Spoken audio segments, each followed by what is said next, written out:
Hello and welcome. Sorry for the audio. For some reason that was a lot louder than I can remember it was. But yeah, moving it a little bit down. And oh yeah, wait, I should also check options if voice chat is off indeed. Okay, ready to archive the frontier instead of defend the frontier. As tomorrow this game is shutting down. So yeah, just going to be looking back a little bit about memories a little bit and seeing certain things on the lists. One last time to do this. These things will never really go away. So yeah, here we are, just gathering our sprouts one last time. Oh, I think, wait, they... I could have sworn there were some other changes. Did they revert it back again? Weird. This is also still so scummy that you can still technically buy things from the store. But yeah, if there's no one working there, then there's nothing that can really be done.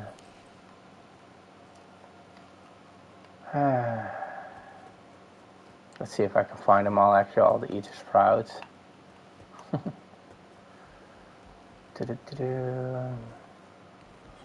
And after that, we're going to find a nice quiet place for a moment and check all the data that we have available,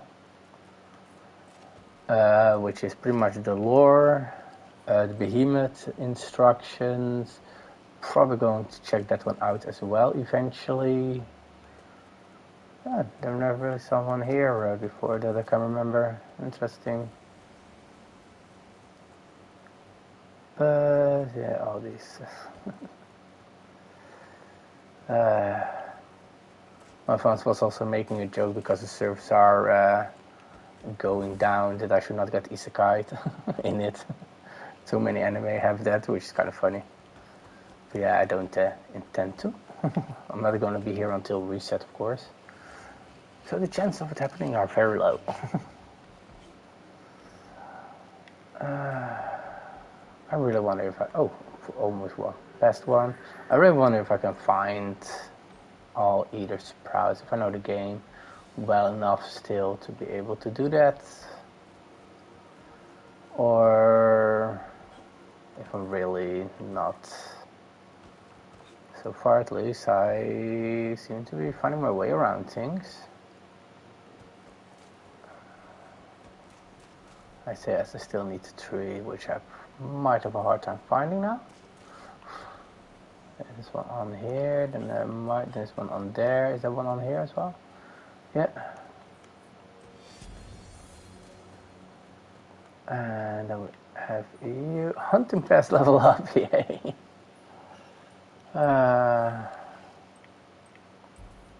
Quest and bounty challenges. Yeah, this one stopped at week 6 was one of the last ones that had it. And it took almost 20 weeks for this to completely shut down after that. Yay, claim reward on the hunting pass. That's all. No, you know what? How many do I have of these? Let's check that first as well. I only 2. You know what? Nah, we'll do it at the end. Okay, let's find a nice spot for a moment. Which, this is one of my favorite spots always. Just coming here. Which one bottom was it? Oh, there. Here, and then I usually went... Oh, they don't have the regular sitting? But just sitting. A nice dead drop. Bunny counting. Yeah, that's actually the mood I'm feeling right now. yeah, let's go to my slave for a moment. And I want to... Let's go to my simple one indeed. These were some nice outfits made in the... all the time. Just mainly keeping my own thing. What do we have here? Oh yeah, this is one of the last ones that was made as well. Even though it is a flame sword, it is the ice sword, frost sword that is being used together with the radiant repeaters.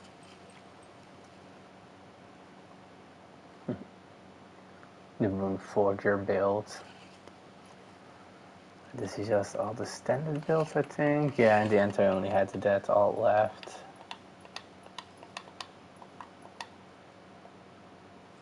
Kind of wonder if I can get a refund on the 295. I have to take that up with a stupid company that.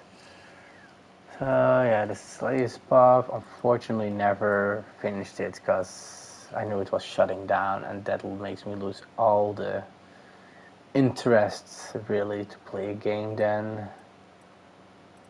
But yeah, eventually I would most likely have been able to complete everything, with this being here the hardest part eventually. But what's the special on the mastery? Oh yeah, because they all resetted all those things, it didn't really. Biggest mastery though was here. But repeaters was really my favorite weapon. So yeah, this at least was taken over, I think. Yeah, because there are no terror repeaters, so having that damage there would not have passed over. Jack would not do anything with that. Oh, that actually did this full and this fully. So from the new weapons had those max. Probably this sword then is probably also. Yeah, that one was also completed. Oh, most of them were. Oh wait, no, the experience. Did this experience go? Wait, where are the repeaters again? Okay, these experiences were completely completed. So at least I've done that. Here, this one was also maxed out. Going against Agares. Maybe I should actually check those first. Let's go to journal and go to behemoth information. Didn't have all the collections. But okay, but do we have all the stories? Discoveries. Oh, those are just normal things. Okay, so this is the. Okay, maybe actually first start with all the characters that they had. Trainer Rusk's Weapon Master. Weapons at Ready Slayer. Bulfar's Trainer Rusk has, like Kate Sorrel, retired from active Slayer duty.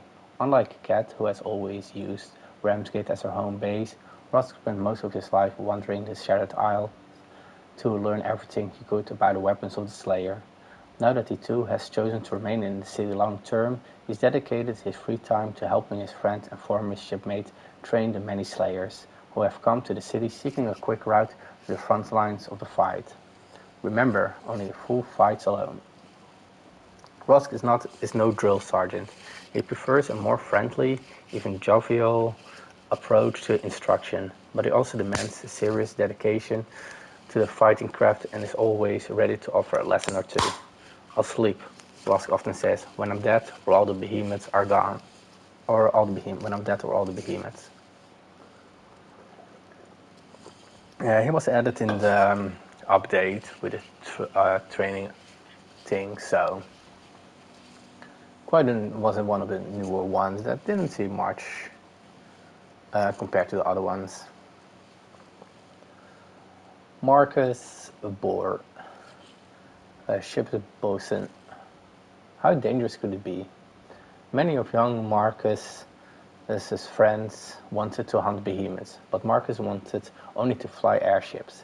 At 16, he left his family homestead to join the crew of a merchant man and never looked back. After a few years as a merchant sailor, he met and befriended a scrappy Saint Evelyn Duckred named Cat Sorrel. Cat wanted to be a slayer on the frontier. Marcus wanted to be his own boss, and as luck would have it, he had the savings to buy a small airship perfect for hunting in the Shadowed Isles. Ship's ready when you are, Cap. When the pair sailed to the small frontier town of Ramsgate, their plan was simple. Bosun Marcus would fly the ship while Captain Cat hunted behemoths. They had to make good on that plan before either expected when an enraged Gnasher wrecked the town mere weeks after their arrival. Marcus reached the airship in time to help Cat track and slay the behemoth, and in the ensuing years they defended to the rebuilt Ramsgate and trained many a white rookie slayer seeking fortune and adventure. On an approach course to Ramsgate, Marcus chose to keep flying when Cat retired from active field duty. He just wasn't ready to leave the skies behind, and when Cat handed command of her airship to her most talented apprentice, Marcus stayed on as bosun and pilot. Despite his clear seniority, bosun Marcus still prefers to let a slayer keep the fancy title captains. He often says, "Get noticed the most when mistakes are made or tabs are paid." Wils Bormann. Bormann blades mean quality. An enterprising and modest, brilliant weaponsmith from a wealthy Austrian merchant family, Wils Bormann eschewed the life of luxury he was born into and instead took to the frontier. At Ramsgate he found his calling, the honest work of forging weapons to fight the behemoths that threatened his new home. While Wils is still quite fond of his homeland Ostia and frequently extols the virtues and superiority of Austrian culture, his loyalty to Ramsgate and the Slayers is without a question. Behemoths beware, a Slayer is here. Although not a native of the city, as a long-time resident of Ramsgate, Wils was a friend of the brilliant armor-smith Varia Hikescatter. He didn't hesitate to help her daughter Moira cope when Varia unexpectedly became ill and died. Moira continues to think of the Austrian as a beloved uncle rather than any kind of competitor, and together they help keep each other focused on arming and protecting the slaves of Ramsgate. Wils was always in your corner.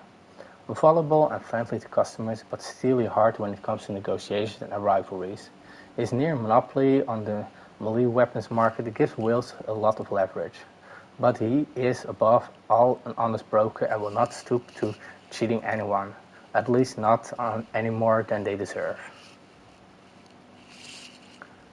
Moira Hikescatter, armorsmith.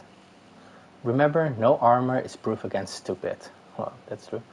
Moira Hikescatter may seem young to be running one of the most important businesses in Ramsgate, but she carries strong armorsmithing genes on her mother's side. Varia started forging armor for slayers before even Cat Sorrel took up a blade. Seeing this girl's interest, her mother encouraged Moira to start helping out in the smithy when she was only 5 years old. Moira cherishes the memory like all the ones of the time her mother was alive. Hikescatters always stand by her work. Varia was taken from her daughter by a slow, painful illness. When Moira was just a teenager, even before her mother passed, Varia's daughter had to deal with unexpected grief while taking up the hammer and tongs to keep the Hikescatter smithy going. When she officially took over the smithy as her own, Moira kept the business thriving thanks to a community that took care of their own. Weaponsmith Wils Bormann also helped young Moira with supplies and funding after Varia passed. Protect yourselves, don't wreck yourself. Within a few years, the daughter's reputation was the equal of the mother's. Her smithy and workshop in Ramsgate often displays new creations in various states of progress, a wonderland of organized chaos. Moira frequently delves into her mother's design notebooks, which include many schematics Varia was never able to create. Moira is loyal above all to three things: her mother's memory, her city, and her friends. And while she can be a crafty negotiator when she wants to be, when working with slayers she always offers the best deal she can. Gregoria Flint, stylist and hunt-quest coordinator. Dress for the behemoth you hunt. Gregoria Flint was born Gregory Stone. Why did they have to keep that name so much easier to pronounce? Gregory Stone to a poor family living in the poverty-stricken fringes of St. Evelyn. Growing up a destitute young Gregory found escape by hanging around the skyport, watching the well-dressed wealthy from all over the shattered aisles pass through the busy station. When he discovered his knack for sewing and visual design, Gregoria began to create his own styles using scrap materials nicked from cargo ships. When this initial work succeeded beyond his wildest dreams, he decided to change his name, train himself in the cultured accent of the upper classes, and swore to work only with the finest materials. By the time he bought his family's way out of poverty, Gregoria had already become the ultimate arbiter of style in his home and earned a fortune doing it. Well, it's a look. Gregoria never forgot where he came from or what drove him to succeed. Not content to rest on his well-defined laurels, he saw the condition and style of those who ventured forth to settle the frontier and reckoned there was no reason pioneers and slayer alike couldn't look good while they expanded humanity's horizons. On impulse, he sold his major holdings in St. Evelyn, purchased a fine airship, and established a new base of operation in thriving Ramsgate. Gregoria, my fine fella, you're really making a difference in talking to yourself. Today, Gregoria offers timely advice on all fashion dilemmas and administers the style-setting hunt pass on behalf of the Regent of Ramsgate. He also personally stocks the vault, guided by his uncanny sense of trends to bring classic looks back into the zeitgeist at just the right time. Admiral Genexai, the one that originally gave the repeaters. Firearms and demolition specialist. The Ostian Navy requires your aid. Flag Admiral of the 3rd Ostian Iron Fleet, former commander of the Sky Frigate Indomitable, and one of the best-known military figures in recent history, Admiral Genexai once led strategic strikes against behemoths across the shattered isles. After losing his ship in battle, he settled in the frontier city of Ramsgate. For now, he usually adds to arm her slayers with firearms and explosives, while working towards ending the rule of the Ostian triumvirate that seized control in a recent military coup. Aiming the business and at the behemoths. The only child of a famed Ostian weapon designer, Valor Zai, who perfected ways to use ether in ordinary firearms, and Captain Zina Miral, who insisted his son followed family tradition and joined the military. Genexai never lost his knack for Ostian repeaters. In the Navy, he proved just as capable at commanding airships, and he achieved the rank of admiral after leading ships that repelled a multi-behemoth assault on Ostegard. You don't have to salute. Admiral Zai comes by his renowned arrogance naturally, brimming with the confidence of one who knows he's in charge even when he's technically not. Many Ostians once declared Zai to be the leader who could guide their nation into the future. Now that the autocratic triumvirate has taken control of his beloved Ostia. However, Zai is again seen by some as the best hope to take Ostia's future back of her people. Until his allies are ready to act, he will remain in Ramsgate to focus on the immediate mission and an even larger conflict, humanity's war against the behemoth. Yeah, I think he's one of my favorite characters from Dauntless, just because he was the one that gave the repeaters, which was my favorite weapon. Well, it kind of still is, if you look at here. The Scarred Master. Taric combat a specialist who gives you the strikers. Our sacred home is gone, annihilated by thunder and wrath. The woman known as a Scarred Master leads the Temple of the Adamant Fist, a sect of ether-shaping warrior monks, seeking the aid of her old friend and former student, Kat Sorrel, when their ancient training grounds were destroyed. The Scarred Master guided the survivors of the temple to take refuge in the city of Ramsgate. With focus and inner strength, one can accomplish wonders. The Scarred Master is at once curious and wise, mysterious but direct, fearless and fearsome. Thanks to the effects of ether shaping, she may also be much older than she appears. She has chosen to stay in Ramsgate to study ether tech. The Scarred Master and Eatersmith Arcandrew came together to develop her Ether Gauntlet, designed into weapons powerful enough to take down behemoths. Ether strikers, weapons any Slayer can wield to brawl with the behemoth. The Scarred Master aims to continue working with Drew to create more weapons that use Ether shaping techniques. I will make the city my temple, and these slaves my students. The Scarred Master radiates calm strength and a strange charisma. Her voice can compel even her most dedicated human foes to consider her side and inspire the most shaken ally back into the fight. She frequently speaks in riddles, her favorite teaching tool, and displays a sly wit with her students. And Scar Master considers everyone her student. Yeah, it was always nice. With the Ether Strikers were a really nice addition. What was the latest weapon that got added before that whole reset happened? But still, they chose the right one to continue with, and it was even fun after the final update. Arcandrew, Eatersmith, the one who ruined everything. In game, at least. I have no observation, Slayer. Arcandrew, the respected Eatersmith of Ramsgate, was born in St. Evelyn to upper-class parents, a bright child with an instinct for ether. His family allowed him to join the Scholars of the Orrery when he was invited on his 10th birthday. Hoping to avoid a dull life of academia, Argan plunged into the growing field of meteoric engineering. It was there he learned respect for ether and all it can do. Ether is on the wind. Unlike many of his fellow scholars, he has abandoned any pretense of strict observation and instead works directly to aid Slayers, with etheric technology crafting powerful lanterns that Slayers can use for many seemingly magical purposes, from enhancing their combat abilities to allowing long-range radio communications. The Eatersmith has proven an integral resource for Ramgate's Slayers. In my younger days, I have done it myself.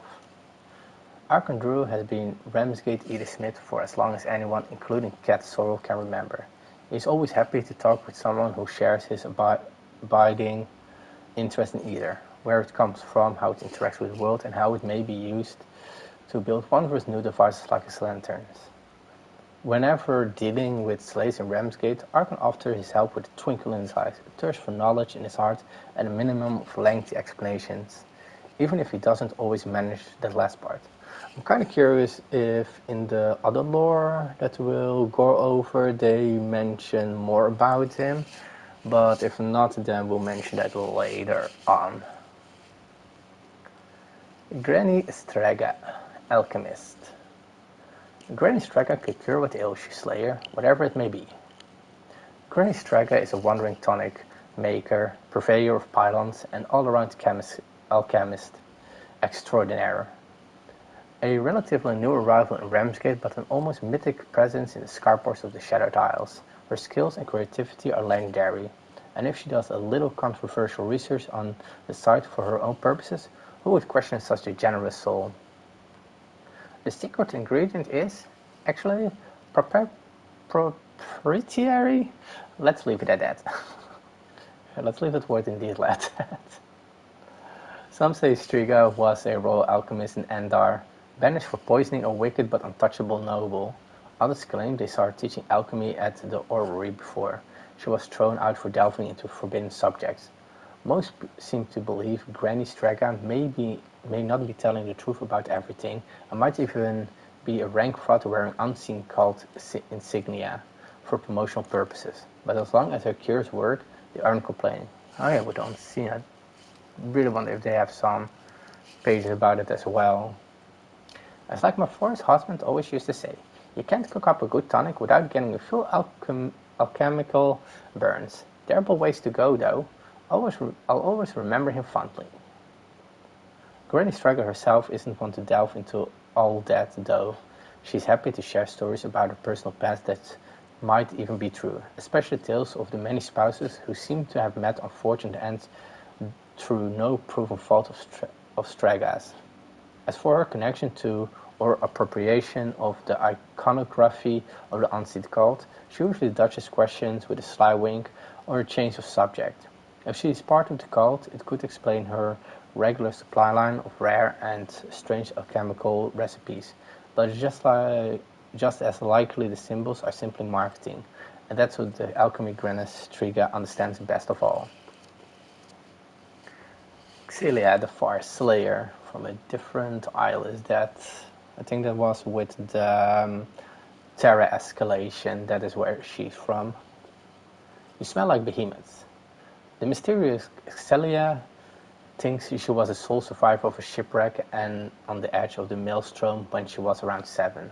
Surviving on her own for years, she was at the edge of sanity when a small band of Far Slayers found the feral girl and welcomed her into their tribe. The chief of the nomadic behemoth hunters taught Xelia language again. She told Xelia how Far Slayers let the Terra guide them to behemoths.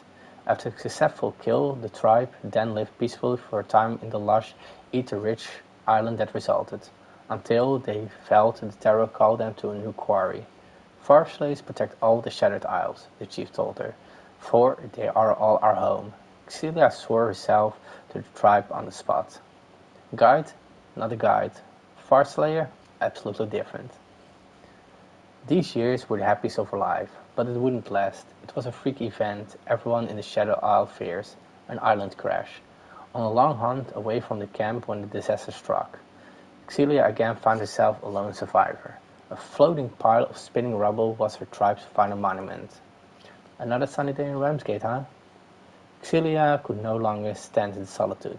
She found her way to Ramsgate and made camp on the edge of town, befriending the only one there bold enough to approach her, Cat Sorrel. And when Cat asked Xelia to help her defend this strange, smelly city, the Far Slayer felt the terror push her to accept. Xelia is now a Ramsgate fixture, always watching, often helping, never betraying her secrets.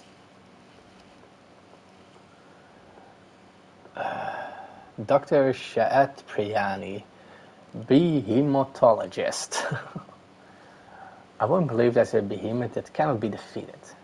Dr. Shaat Priyani is the founder and dean of the Aureus School of Behemoth Studies. She has dedicated her life to understanding what makes behemoths tick.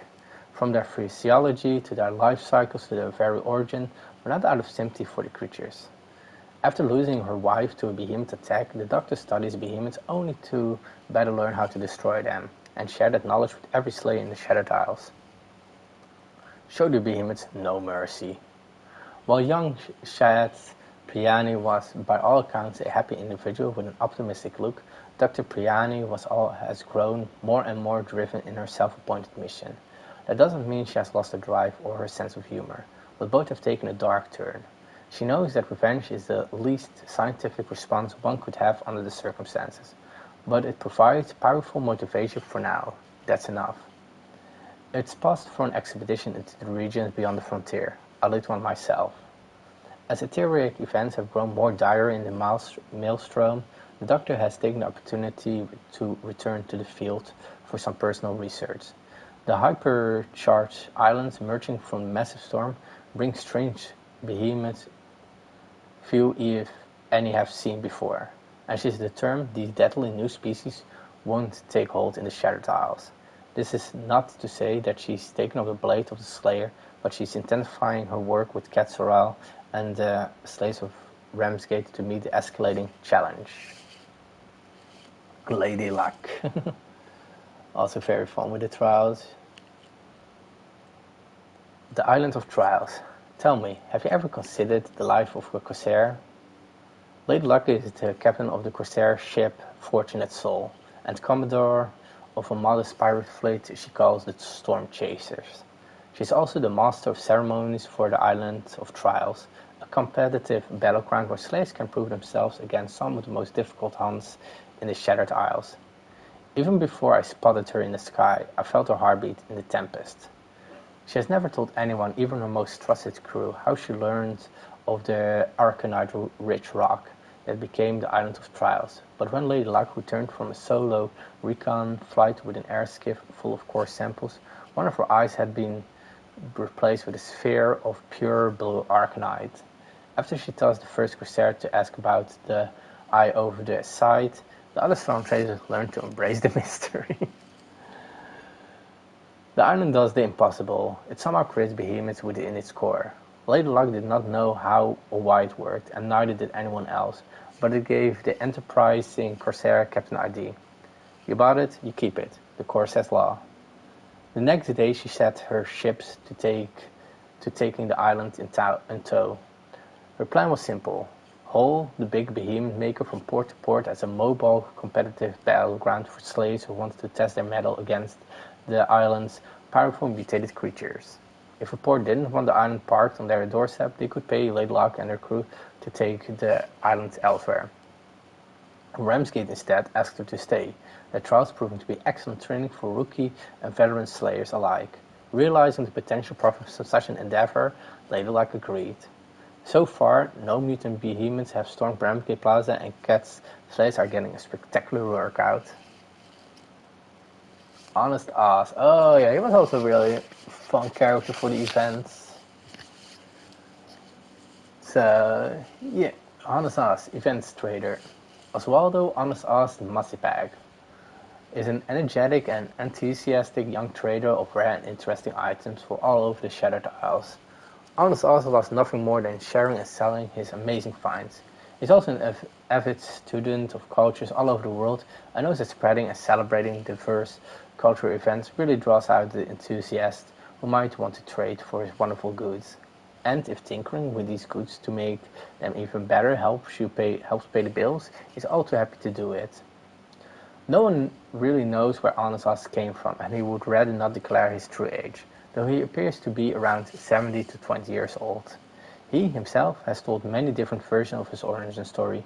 He was a stowaway on an Austrian freight hauler, or a plucky child who raised himself after a terrible behemoth attack orphaned him, or maybe the brightest student at St. Evelyn University who is on a research sabbatical that never ends. Perhaps all of these stories have a kernel of truth about them, but Honest Oz isn't inclined to tell. Whatever his origins, he's on his own. He's able to travel all over the Shadowed Isles and live to tell the tale, and he has proven to be a prodigy at tinkering, creating, curating, and trading. And since he's also learned the best time to do business is when there's a celebratory event going on. Honest Oz always makes sure he's on hand to join the festivities. Yeah, from the ice, from the frost. She had such an annoying bug when she was first released. Linnea Secondborn, Queen of the Skaldish.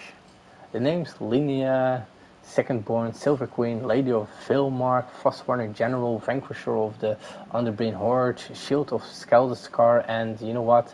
Call me Linnea. Growing up a literal princess as the younger of two siblings in the fortified city of Vilmark, Linnea Silver preferred to study the Frostwardens and their behemoth hunting techniques, training with weapons and heavy armor while leaving her older brother Brynjar to study for his presumed role as the future king of the Skaldish people. But when a sacred Skaldish ritual chose her to take on the mantle of queen, Linnea had no choice but to grow into the responsibility, an effort that's only just beginning as she enters her second full year of leadership. Don't be intimidated by the royal presence. The mantle of leadership Linnea carries means that not only does she wear the crown of Skaldeskar, she still commands the realm's defenders as Frostwarden General. She assumed the mantle after the ceremony to choose the next successor within the Silver lineage selected her for the job, to the surprise of no one more than Linnea herself. Linnea has chosen to model herself on Bryn's example in official matters, trying to be the person she believes she must be rather than the slayer and warrior she feels she is in her bones. In private, she also betrays a clever sense of humor. The Queen is not averse to the occasional prank, pun, or practical joke, but Linnea's greatest strength is her keen mind. She effortlessly understands complex states and adapts to them, allowing her to direct the Frostwardens in the face of her ever-changing circumstances. Skaldeskar and Ramsgate will walk this path together. As she continues to study the art of diplomacy, politics, and leadership, she has made diplomatic contact with the city of Ramsgate and established former channels with the regent and their representatives. The young monarch also breaks free of her duties to join the hunt when she can, believing no commander of slayers should ever fall out of practice. She is Linnea's second-born, the Silver Queen, Lady of Valemark, Fosswan the General, Vanquisher of the Underbeam, Horse, Shield of Skeldaskar, and Adversary of the Urska. And finally, the one that is being mentioned the most, Catherine Sorrel. This calls for a slayer. Catherine Sorrel had a vagabond childhood, forced to prove worth amid the toughs and beggars on the fringes of St. Evelyn's seedy skyports. She grew up to be a natural fighter, picking up any skills she could from dock worker, airship crews, and general lowlifes. Deep in her heart there was only one enemy she truly wanted to fight, the behemoths that had taken everything from her. She wasn't without friends, including a young sailor named Marcus Boer. When she shared her aspiration to become a behemoth slayer on the frontier, he bought a small airship with his safe wages, and together they set out for a frontier settlement called Ramsgate. No two hunts are ever alike. They had not been there long when a rager Nasher attacked their new home. Ready or not, Cat had to take up arms and face her greatest fear. But with Marcus' help, she defeated the Nasher, buried many personal ghosts, and found her true calling. She found herself guiding rookie slayers who arrived in Ramsgate as the settlement rebuilt, shocked at how many needed real training. Once the city was established, Cat frequently journeyed across the Shattered Isle to study everything she could about fighting behemoths, intent on bringing this knowledge back with her. Along the way, her exploit made her a legend. A little fear is good for them. For years, Cat Sorrel studied the slaying arts and protected Ramsgate. Now she has chosen to hang up her blade and focus solely on her role as a master slayer, training the next generation. One day, such a student may take over for her. Until then, Cat will watch over the city, and the only mission that matters, victory over the behemoths. Yeah, it kind of shows us well with, like, yeah, this is a training icon, this is just Ramsgate icon, this is Smithy icon, this is the armor icon. Wait, do they both have wings? No. Then there's also just Ramsgate repeaters, strikers. Yeah, I'm really curious if, probably should, do I have, where is, did he not have that one? I'm pretty sure there was a overview as well about which stories, unless they already had that one removed. But it could also be in journal, this discovery.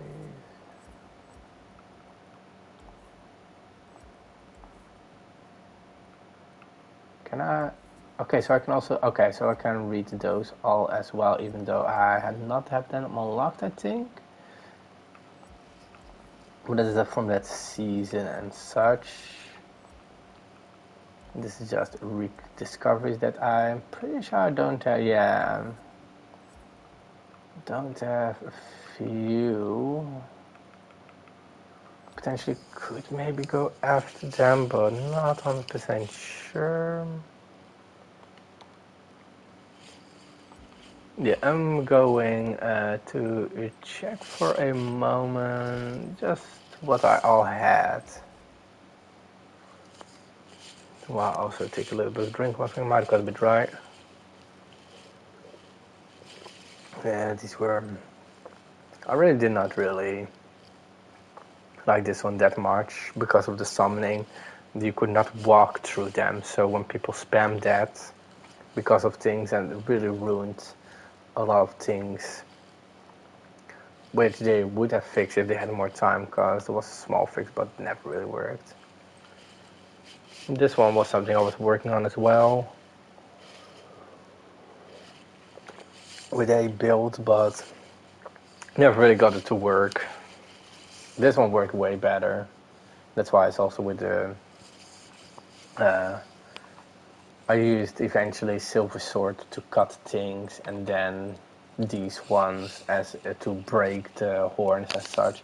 It was really nice to be able to change weapons, even though on this one I had this, and the reason why this sword is there is because of this special thing that you warp to it. That was a really nice one. It's not really a single weapon that I've not used at all. The axe was also fun to use at time to time. It's kind of a pity that I don't really have the before reset things. This one had the healing, one to revive, that was really handy as well, but you need to... I really liked it with the old system, with the Terra weapons that all of them had. So Terra repeaters from the escalation just gave you the things that you could heal, which was nice. Okay, going to go back to... Wait, what do... Oh yeah, that's why. Yeah, I never will be able to do that one, unfortunately, but yeah. Oh well, this is what it is. Let's see, progression here again. Journal. Let's go into the story. Let's go into discoveries first. Ostia Harpoon discoveries. The island nation of Ostia is the industrial powerhouse of the Shattered Isles, and it shows in all of their weapons, vessels, and architecture. The corrosion on this Ostian harpoon tells you that it has been a very long time. It was likely left behind by one of the earliest ironclad fleets on one of their many pacification sweeps through what was then a less settled and more chaotic Shattered Isles. Orrery's Secret Keeper. Sorry, Slayer, you're too late. The moment we started drilling for the crystal we were set upon by behemoths. They're gone now, but so is the rest of my team. I can't tell you what the mineral is for, not yet, but believe me when I say it may hold the key to humanity's salvation. Please help keep this area clear while I prepare the samples for transport.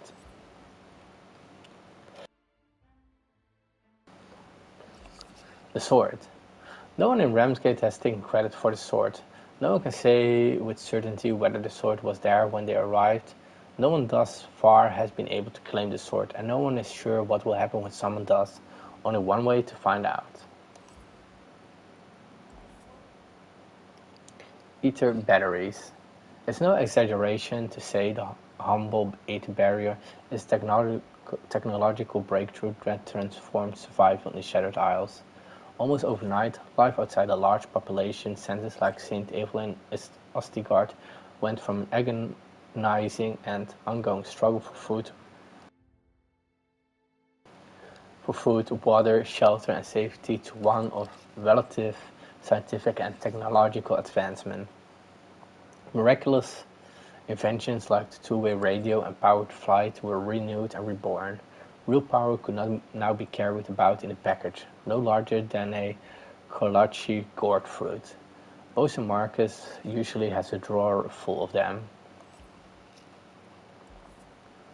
Moira's tongs. Handed down from mother to daughter for 7 generations, this simple and sturdy pair of tongs were forged before the upheaval, or so family legend says it, and first belonged to Moira's great-great-great-great-grandmother Minerva, who purchased it from a retiring blacksmith.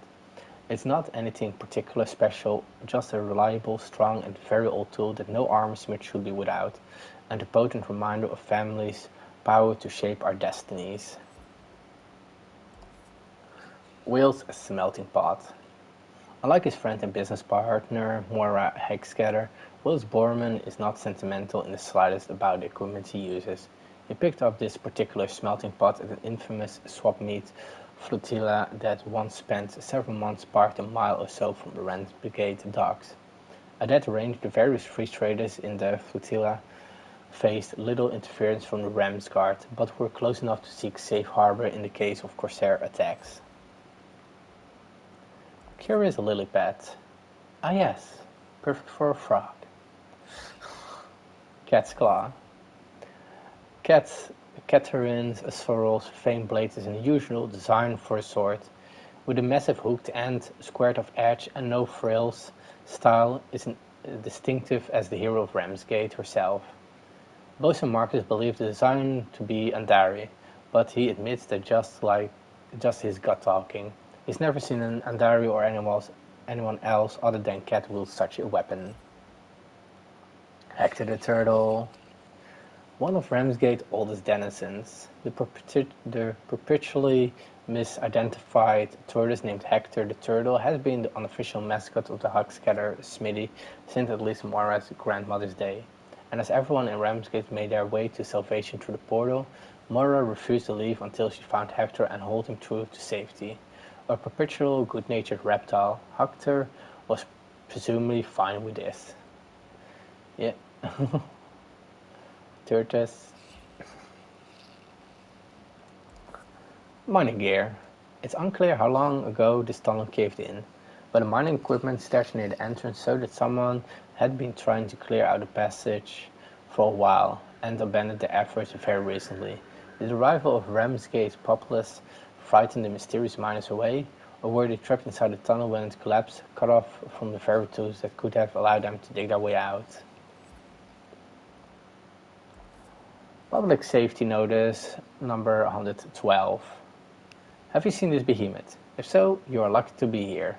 Behemoths are no joke. If you encounter one in the wild, in our city, or skies prevent your home, contact your local Slayers Guild representative immediately.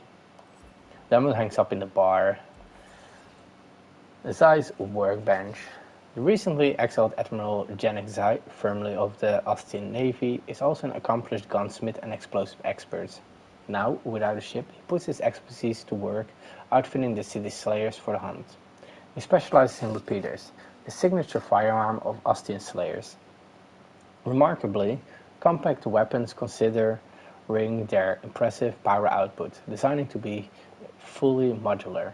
They are also perfect for slayers who want to travel light but pack a serious punch. Have buried treasure. If you can think of a better thing to do with a treasure chest than bury it, Lady Luck is listening. No, really, she's right up the stairs and can absolutely hear you. The LAD Mk2. The Lantern Attunement Device Mark II is one of Arcandrew's most audacious creations. The Mark II is designed to accommodate many different frequencies of charge either simultaneously and with far greater efficiency than the prototype LED etheric generator stacked atop the device made an instant landmark in the new Ramsgate. Is that 101 cent? Oh no, wait, that's 2 cents. Well, still, it's only 2 cents. That's ugh.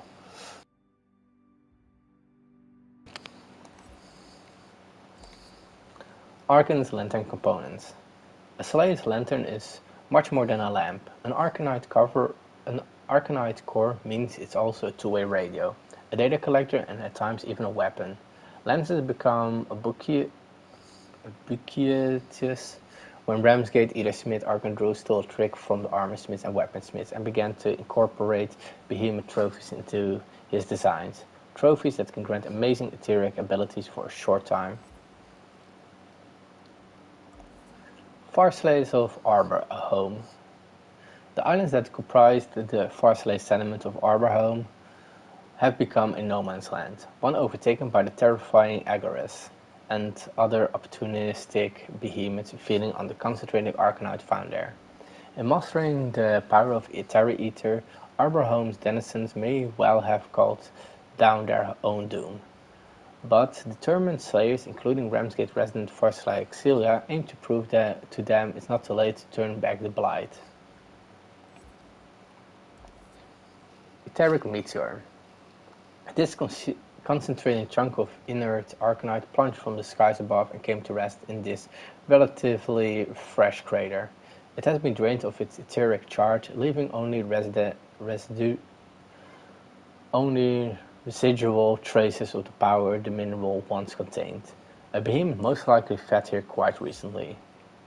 Yeah, then we have the ones that I don't have, 3 unfortunately. Commando Team Wreckage, Defiance. Remnants of the Ostian Commando Team Defiance. It appears these intrepid military slaves have executed missions even here, on the far side of the Ram Formation. Wreck of the IMV Tarmo. Once thought lost in a maelstrom more than 4 decades ago, this Ostian survivorship was recently fired by a team of slayers tracking a fleeing Malkarian. The heavy earth-moving equipment within the wreck is entrusted with sand and rust. The odd sounds that occasionally echo within Tarma's dark hall make it sound unsettling like a tomb. Unusual helm. The helm is unlike most anything you've seen in Ramsgate before, and shows signs of having been worked heavily with frost arcanite. It's probably best you left it in the snow, where you found it. You can be entirely certain it still doesn't contain a head. Abandoned Ram Ranch. The Ubucus ovines, generally identified as rams, are actually a hybrid species of sheep that has spread throughout the Shattered Isles, filling the roles of now extinct animals such as cattle, valued for their hides, milk, meat, and companionship. Domesticated rams can be found in almost all frontier settlements. Both males and females of their species grow horns, both for use in mating displays and for defense. Horns that are quite good for knocking down fences. The real question, who is a shepherd trying to raise rams on an island like this one? Fruit pile-up. If there's one thing both turtles and tortoises agree on, is that they can never eat enough fruit. The real question is, wherever did the tortoise or turtle find this much of it? Cultist mask.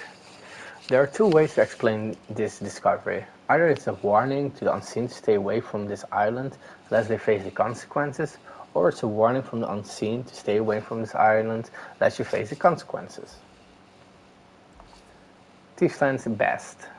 These supplies and trade goods have all spoiled for the most part, but were once found for the region of Ramsgate if the labels are any indication. It is too bad the contents have probably gone off. Thiefland is known as a breadbasket of the Shattered Isles, and the region is known for having exquisite taste. Big Old Skull. This large vintage headbone appears to have belonged to an ovine creature of prodigious size, perhaps an ancestor and certainly a relative of the Ubucus, much smaller variety of ram, found most everywhere on the frontier. A similar skull can be found in Ramsgate itself. Despite its size, it must have been an ordinary animal. Dead behemoths don't leave skulls behind. Yeah, that was true.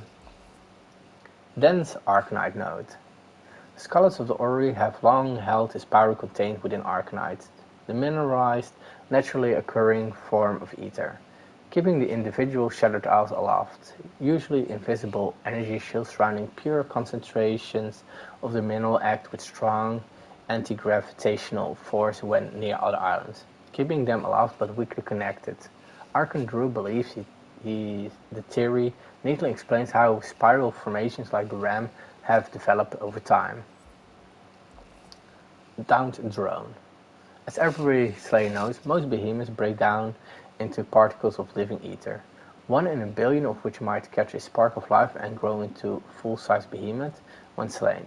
But parts and trophies severed or broken while the beast still lives stabilize quickly, allowing them to be used to craft weapons, armors, lanterns, and supplies. This realm was once a physical part of the Velamir, but must have become grounded and separated from the main body at some point, rendering it inert. It looks quite heavy. Primal instincts. The past is filled with primal behemoths that are broken free of their enslavement and are operating on a mix of tangled instinct, brute intelligence, and predatory cunning. Hailing from an era steeped in the chaos unleashed by the upheaval, they have the potential to overwhelm local islands if not stopped. You can see clear evidence of them here, and just being close to this much primal ether is making your lantern sputter. Elder States. Behemoths from possible realities in which humanity has lost the war against their ancient creations.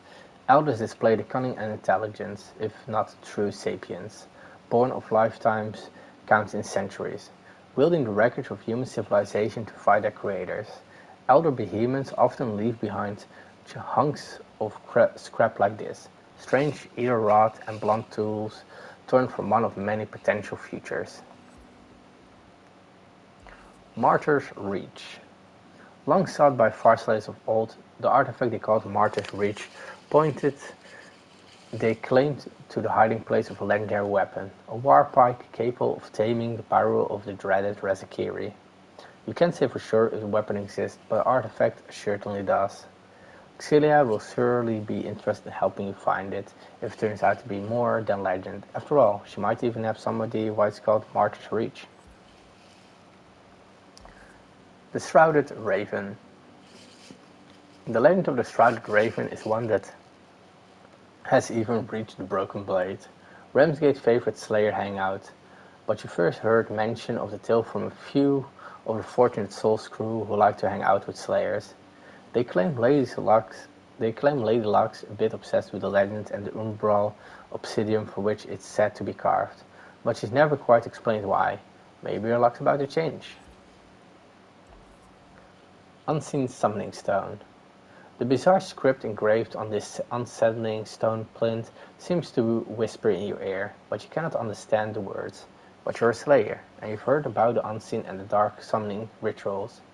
Granny Strager, Ramsgate's local alchemist, seems to enjoy the unseen cult's aesthetic if nothing else. Maybe she could tell you more about this. Char Kiln of Zeret. The lost char kilns of the Krolak steelrites were made for war and built light enough to be carried with an army or even a flotilla of airships, but blazing hot thanks to eternal fires of an extracted Charok heart. Every smith worth their anvil has spent at least a few evenings at the Broken Blade, sharing theories with fellow smiths about the furnaces, whereabouts and whether they'd still work for their intended purpose, forging legendary weapons and army using trophies from the relentless Charok, patron behemoth of the Krolak archipelago. Most reliable sources claim at least 2 working furnaces still exist in the Isles, but no dedicated effort has been made to find and retrieve them. This one is far too heavy for your airship, but perhaps Ramsgate resident weaponsmith Will Borman will have a better deal with this particular char kiln might be for. Ostian Enforcers. No matter how hard you try, the 2 Ostian Enforcers refuse to acknowledge your presence. One thing is for certain, they're guarding something important below ground and they have no time for your questions or games. Yeah, they made a behemoth. Abandoned research station. Someone has created a makeshift research station using whatever they could find. It looks abandoned. Amidst the loose pages full of frantic notes, one legible entry jumps out. They said it couldn't be done, but it's too late to stop us now. When the forge lights, our work will be complete, and a new age will be ushered in.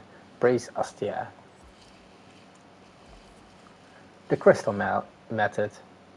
The mysterious time-lost culture the Orrery has dubbed the Time Weavers were clearly a resourceful, if ill-fated people.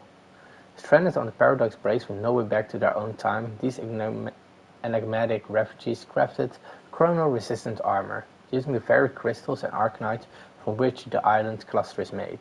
According to what you've been able to piece together, the crystal fragments diffuse the temporal energy that might otherwise harm them, an ingenious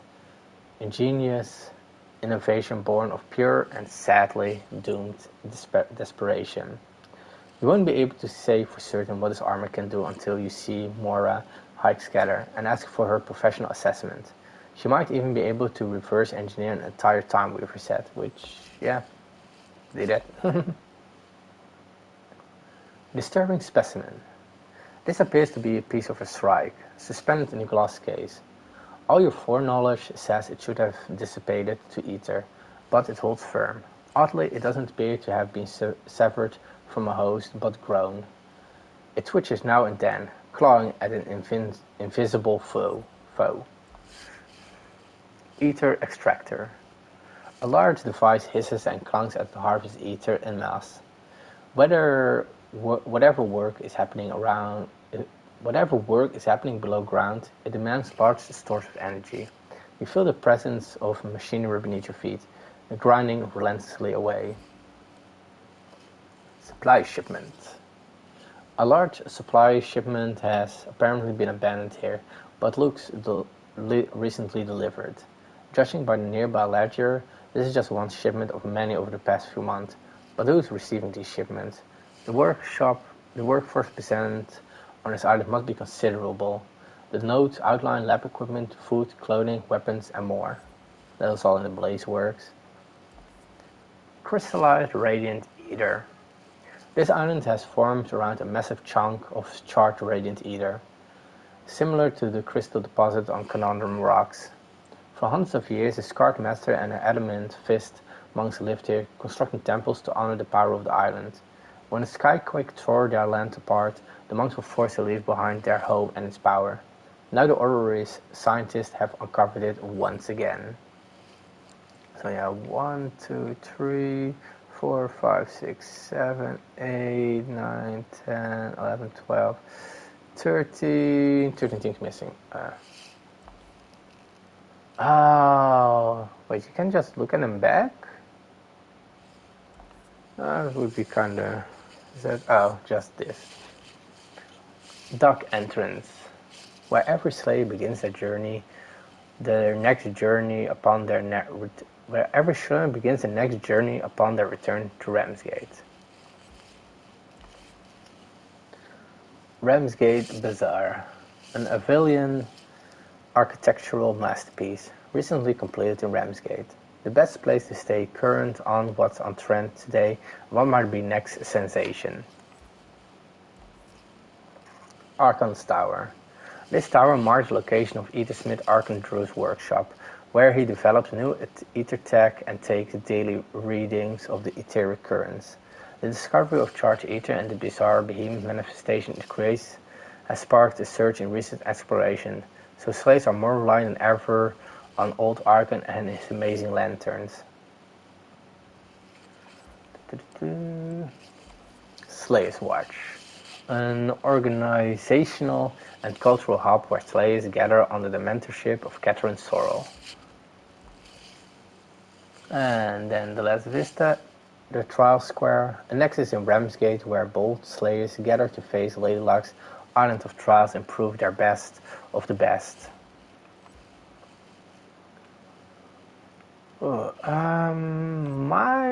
Before I go, let's see, how many are there? There are 3 stories here. This one is a long one. This is a long one. These are all short. But I think it might be better. I did have what? Oh yeah. I think it might be better to first go into the behemoths, which is quite a long list. So that's at least a bit more understandable what the stories are talking about. Maybe I should actually start with the stories because there was also mention of Ignatius already.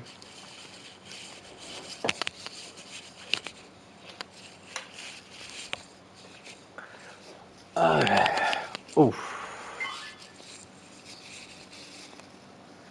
Let's see. Agares. The duck says she's never seen anything like the Agares before. No one had until it caught our fire slayer friends with their loincloths down. I can tell you one thing. I can see its spore trails from here. The Agaras is a previously unrecorded species of behemoth that made itself violently known when it emerged from the islands beneath the far-slay city of Arborhome. Its agaric spores are infused with living terror ether that can affect and alter other behemoths at a genetic level. Such creatures are known as spore-struck behemoths and haunt the ruins of the Farslay's blighted home for whatever scraps of arcanite the Agaras leaves for them.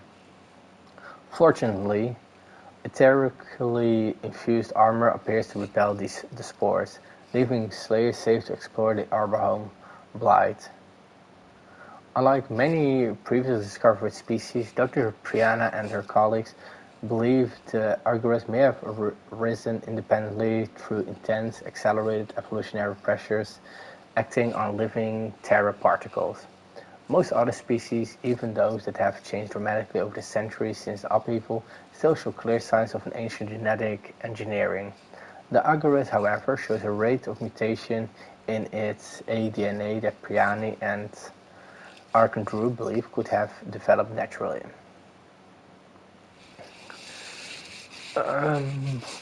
Kate's hunting tips. The Agaras will spawn toxic mushrooms during times of high stress. Destroy them before they burst and you open a jump vent that allows you to mount the behemoth and inflict heavy damage up close. If you do not, the mushrooms disintegrate into a pool of poison. While aerogaric spores cannot harm slaves thanks to ether-infused gear. Terra Ether is much as a threat as ever. Behemoths and other living things infected with agaric spores can still do plenty of damage to the unwary. Like many terror behemoths, the Agarus has a much longer reach than is immediately apparent. It can swing its long vine arm like a whip to lash, trip, or trap its foes. It will fling explosive fungi from its back to attack at range, and even send seeking roots through the ground to strike unsuspecting slaves from below. Fighting close isn't a guarantee of safety. Isn't any guarantee of safety. An Agarus can ball one fist into a pile driver that shakes the earth and knocks all but the most agile slaves off their feet. So maybe first do all those, or just...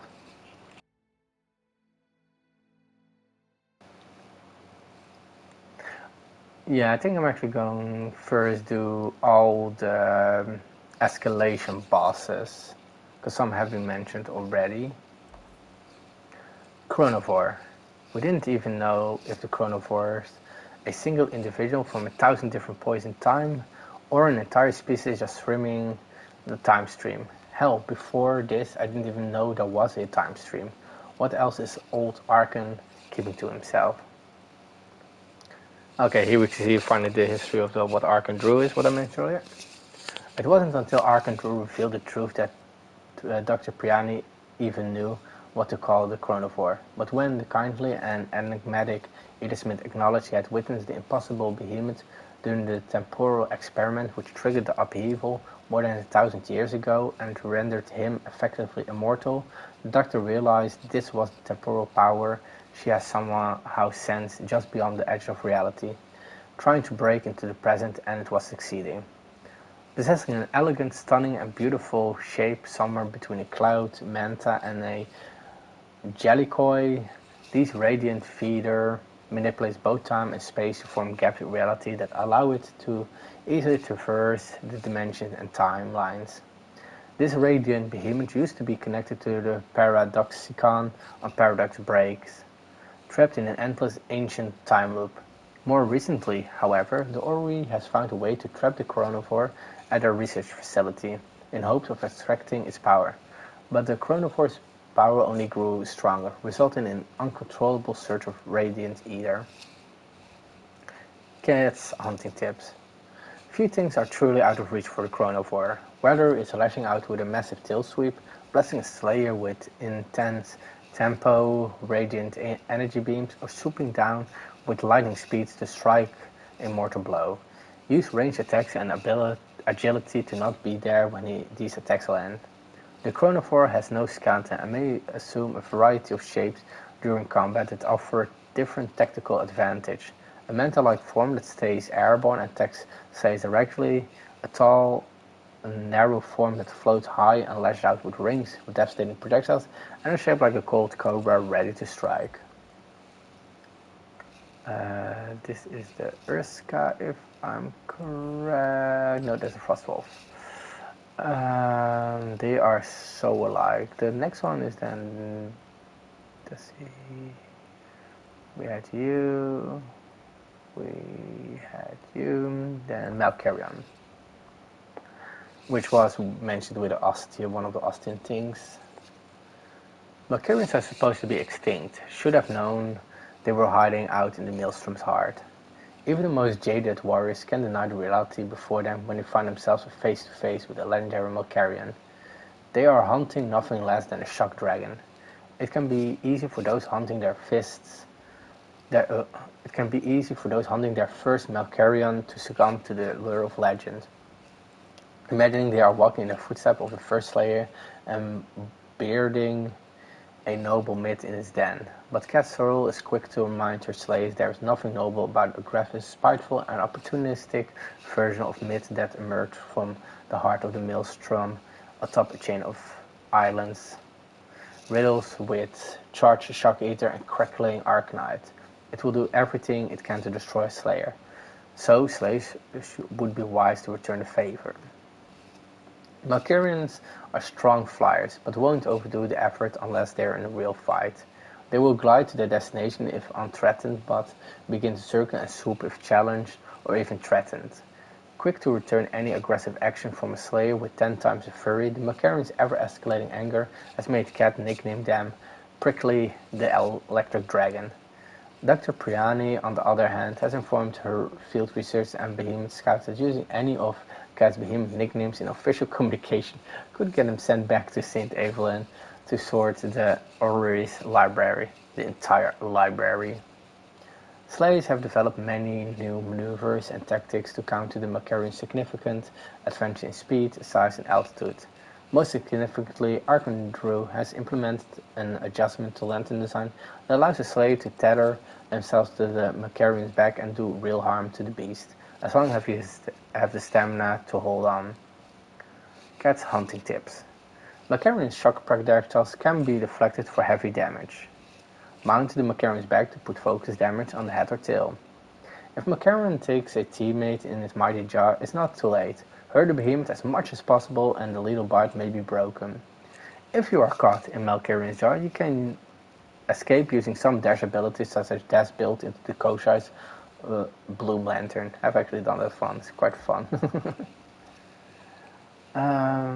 Let's see, on this one there is not much, no, yeah, okay, wait, oh, is this, yeah, this is the Urska, and here we have, let's see if that's all then, Terra, Radiant, Shock, Frost, Blaze, and yeah, Umbral. Old Arkan said he's not even sure the tracks is from a reality. The skin of the universe has been punctured for too many times by denizens of the Umbral Deeps, my dear Marcus. The apparently extinct culture that Orrery field scouts have dubbed the Void Runners, what they call themselves is so far a mystery, are believed to have unlocked the reality warping properties of the Umbral Void, to travel great distances through space and perhaps even time. They built complex machines that could move entire islands from one location to another over hundreds, perhaps even thousands of kilometers. But eventually they opened their doorway into the wrong Umbral pocket universe and released a whole new behemoth monstrosity into the world. Dr. Priani thinks the Void Runners called the slithering insectoid worm thing Atrax, if her team's translations are correct. And once Atrax had breached the barrier between dimensions, it was joined by others. They proceeded to tear hundreds of years of Void Runner civilization down in a single rampage. The Atrax proved to be unlike any behemoth anyone had seen before in the Shattered Isles.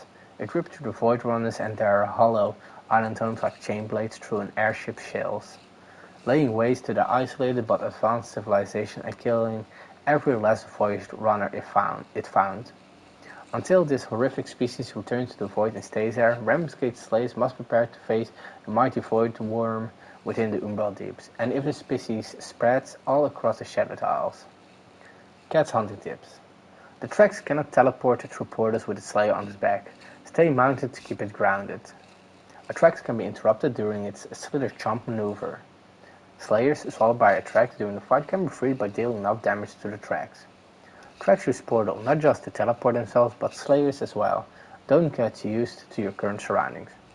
Never had that, I think. Oh wait, yeah, no, that does happen, yeah, never mind. Aurora the Torgadoro.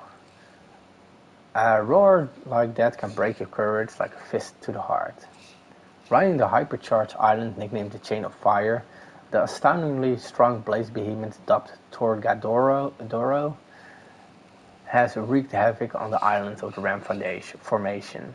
As the charged blaze of the chain crashes through previously stable island constellations, forests have burned, frozen landscapes have melted into lush tropical climes, and temperate deserts have scorched into scarlet wastelands. At the top of the chain, the Torgadoro resides atop its volcanic redoubt, waiting for the behemoths who are drawn to its domain to battle the slaves that intrude upon its territory. And if those lesser defenders fall, The Torgadoro is ready to take matters into its own volcanic fists. Unlike many other blaze feeders, the Torgadoro relies as much or more on punishing physical impacts, preternatural strength, and improbable agility rather than raw blasts of burning ether or liquefied stone, though there can be exceptions, of course. Instead of unleashing all its power like a flamethrower, Torgadoro's physiology funnels most of that heat into an arcanite frame that may make it the physically strongest behemoth ever recorded. The Torgadoro's stunningly efficient musculature appears to be derived from extinct relatives of humans, as clearly shown by the creature's disturbingly human-like hands. Like the Strike's owlish visage and the Carabuc's beating dragonfly wings, the Torgadoro's undeniable simian features add another piece to the puzzle of behemoth origins. Cat's hunting tips. When entering an ether-charged state, the Torgadoro's fist burns so hot they form mitts of charged etheric rock. It can slam these together to blast slaves with a searing sledgehammer of sonic force. Break the mitts to prevent that.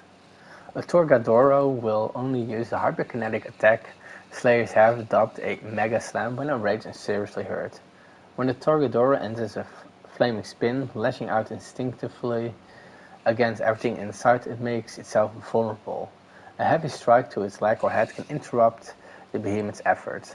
The easiest way to break the Torgadoro's thick and frequently out-of-reach skull is to climb aboard when successfully mounted on its back. A slayer can easily strike for its head.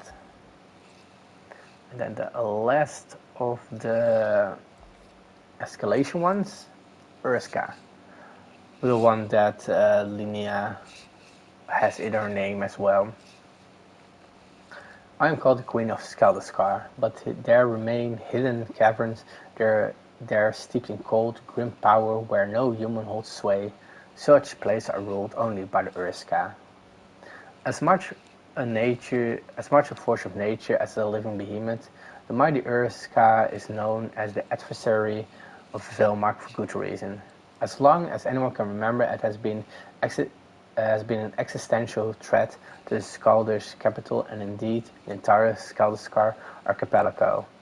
Followed a cycle of hibernation and emergence, this terrifying apex predator regularly devastates settlements and wilderness alike, then returns to its lair within the big island of the chain. Dr. Priani believes that unlike almost every other behemoth species known, the Urska may be a singular creature, a prototype created before the upheaval. If not for its own self-destructive power, it might well have become a dominant force in the Shattered Isles, but its hypercharged heart of living frost eventually overtakes the Urska's own defenses. This is a slow process unless the beast is slain, which triggers a cascade that freezes its solid. Skaldish slayers, called the Frostwardens, personally commanded by the monarch of Skaldeskar, arose specifically to drive the Urska back into that deadly slumber. But Arcanon Drew hypothesizes the Urska is not immortal in a literal sense. Once slain, life force halts, but the same power that imprisons the behemoth also preserves it perfectly, freeing the Urska until it's strong enough to break free. Both Priani and Drew agree upon that the Urska itself is the source of the pernicious frostbite that plagues any non-Skaldish in the area. While the Skaldish have evolved an immunity called Snowblood, the frostbite is a natural defense against any Sky Slayer who comes to the battle unprepared. Skaldeskar is slowly warming as its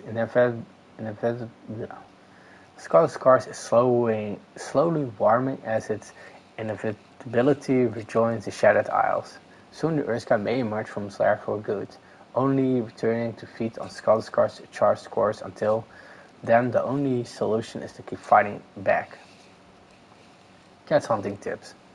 The Urska has a malign intelligence and fatal arrogance that is the key to its own defeat. The Urska climbs pillars in its lair to land attacks from above. Eyes up, Slayer. Urska's roar destroys all of the pillars in its lair when it becomes either charged. On the bright side, no pillars for the Urska to climb. Be ready to dodge if the Urska grabs one of your teammates. The adversary can hurl your body as projectiles, battering 2 slaves for the price of 1. Okay, so does that now do all the other normal, well, so far normal can be done? Okay. Alira. You know what, I'm first going to take a drink, my mouth's getting a bit dry.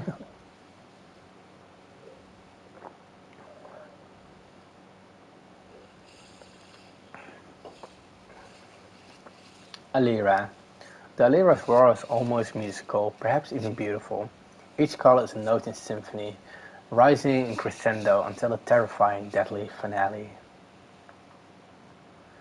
The regal Alira, a creature with powerful wings and a dexterous tail, is, by all accounts, new to the Shattered Isles. When the chronophore was pulled from Paradox Breaks, Aliras began to appear in its place. Activating the Paradoxicon seems to attract this winged beast, which feeds on the radiant ether ever present at the temple site. Most interesting, or perhaps most terrifying, is that Alira's unprecedented ability to reshape its radiant power and attune to other etheric elements. The Alira can create elemental glyphs that, when activated, change the behemoth's etheric abilities. Blaze glyphs allow it to breathe hot flames. Frost glyphs allow it to summon freezing winds.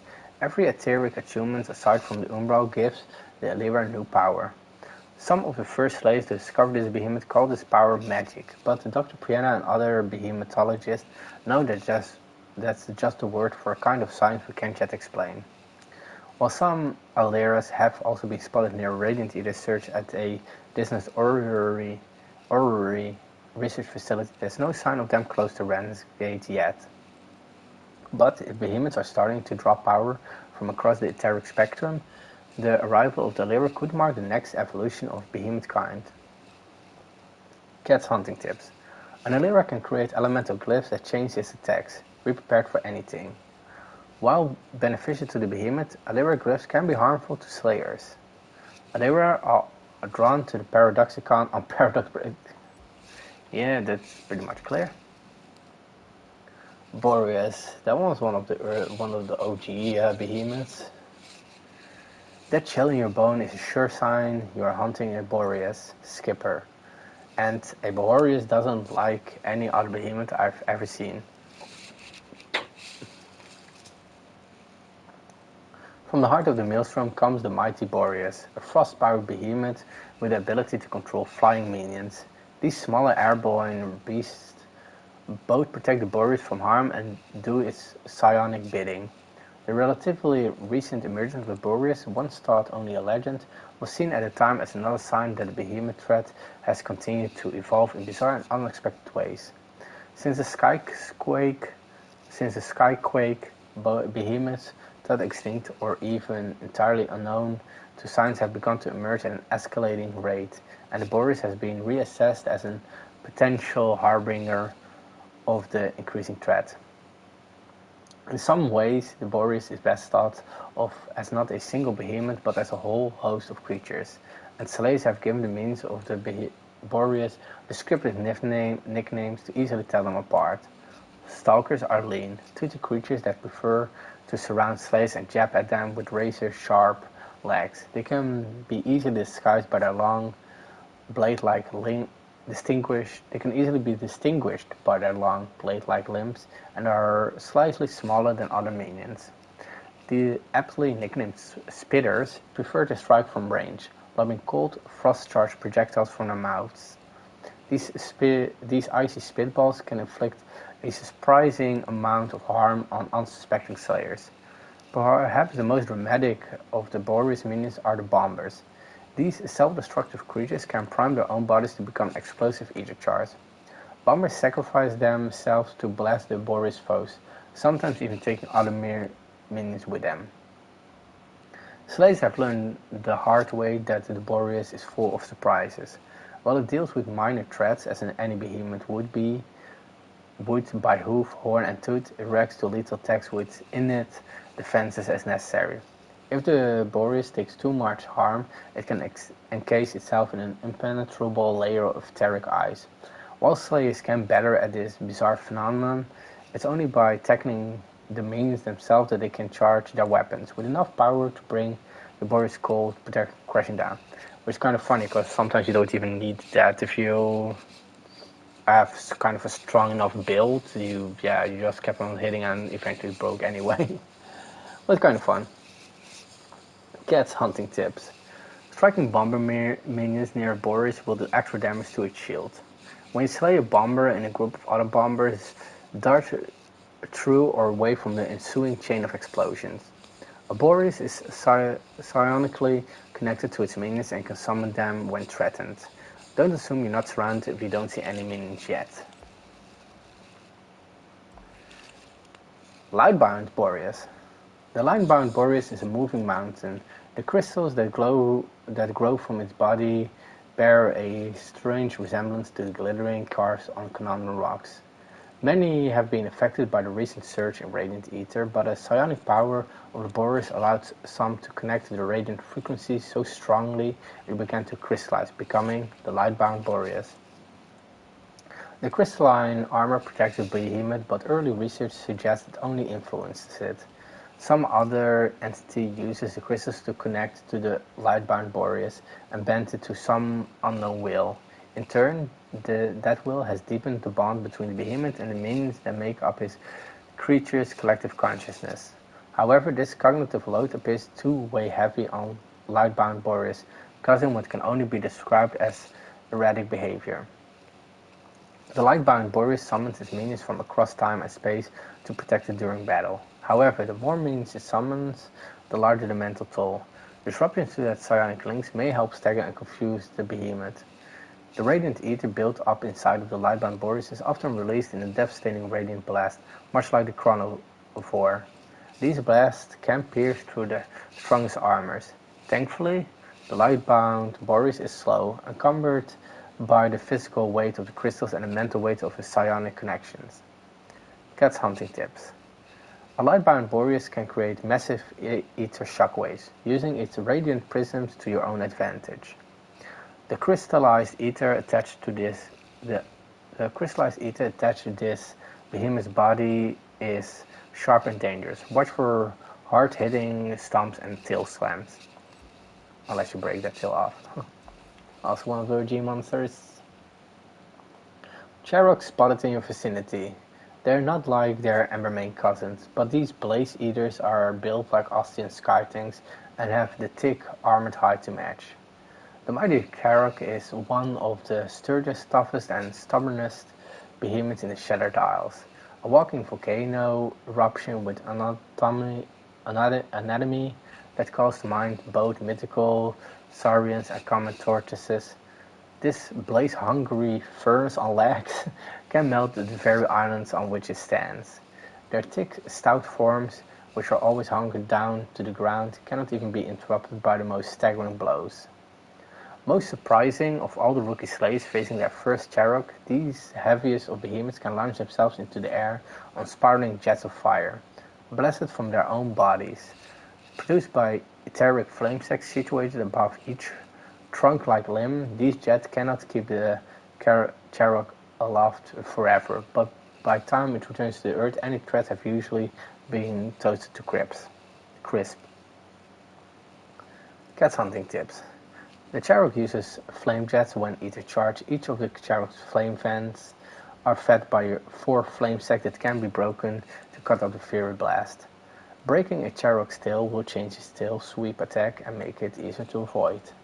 When the Charok cools down from an enraged state, its belly flops and blasts out a 360-degree ring of blazing fireballs. Breaking flame sacs or the tail will reduce the power of these projectiles. The Spore Struck. Well, I've read about that already. I just need a tiny sample from one. Do you have any idea how many ramps we could make if these fit inside a Terrarium? I'm sure Granny can figure out how to make them non-toxic on a sauce. Considering its tendency to burrow into the molten rock beneath its stocky feet, it's a little wonder the cherub is susceptible to the effects of agaric spores, and those spores especially potent when infecting blaze-feeding behemoths, for reasons not yet clearly understood. The end result, however, is the subspecies the author classified as the spore-stuck charrock. With a massive bulky body of an ordinary charrock but a twisted terracite body armor common to agaric spore infection, these toxic subspecies spews poison and noxious gas the way its fiery kin spew fireballs and flame jets. The Farslayers of Arborholm believe it is a protective, maternal figure to the other twisted creatures found in the Blight, rarely failing to erupt from the tainted swamps when its home is threatened. Surprisingly, this behavior is less common in those few specimens spotted outside the Blight. Dr. Priani's hypothesis, the proximity of the aggros itself influences all spore-struck behemoths. Cat hunting tips. The spore-struck charrock manipulates and metabolizes Terra Ether as easily as its fiery forebear wields blaze. When Ether charged, the spore-struck subspecies vents the jets of poisonous gas that linger on the battlefield. Choose where you make your stand carefully and be ready to move at a moment's notice.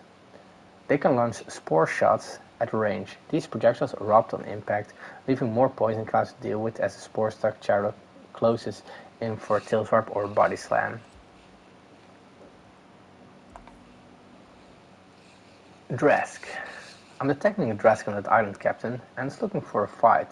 But then, a Drask always looks like it's looking for a fight. I think it's the eyes. The draconic beasts slayers called Drask are powerful reptilian behemoths, seething with the etheric power of shock, a power they both wield as a weapon and consume as food. A powerfully built quadruped with scaly armored features, the Drask's thick bone frill serves as both helmet and a battering ram when in close combat. The Drask prefers to consume arcanite steeped in shock, but like most behemoths will consume any ether it can rather than starve. Nicknamed Lightning Lizard by Catfarel and therefore by all of the slaves she's trained, Drask live up to the name, especially when ether charged. No matter how far away a target may be, if they're within the arc of the Drask's shock bolt, they be electrified unless they dodge swiftly, or put something else between them and the behemoth. Dr. Priama believes the Drask may be a living fossil behemoth, one that has remained almost completely unchanged since before the upheaval. She hypothesizes further that this could indicate Drask at least may have been created by her distant ancestors to be living weapons. Resistance to the rapid evolutionary potential found in most etheric life form, Drask could be studied and perhaps hunted more than any other behemoth known to species. I think the Embermanes are still hunted more. Cat's hunting tips. The Drask's tail swipe can really ruin its slayer's day. Chop off the Drasks to avoid them, but be careful breaking the tail gives the Drask the freedom to use its 180-degree slam attack. Before launching a volley of shock bolts at target, the Drask will set its feet for stability, and then power up its attack for a few seconds. Interrupt the Drask at that point, or get ready to move before the lightning strikes.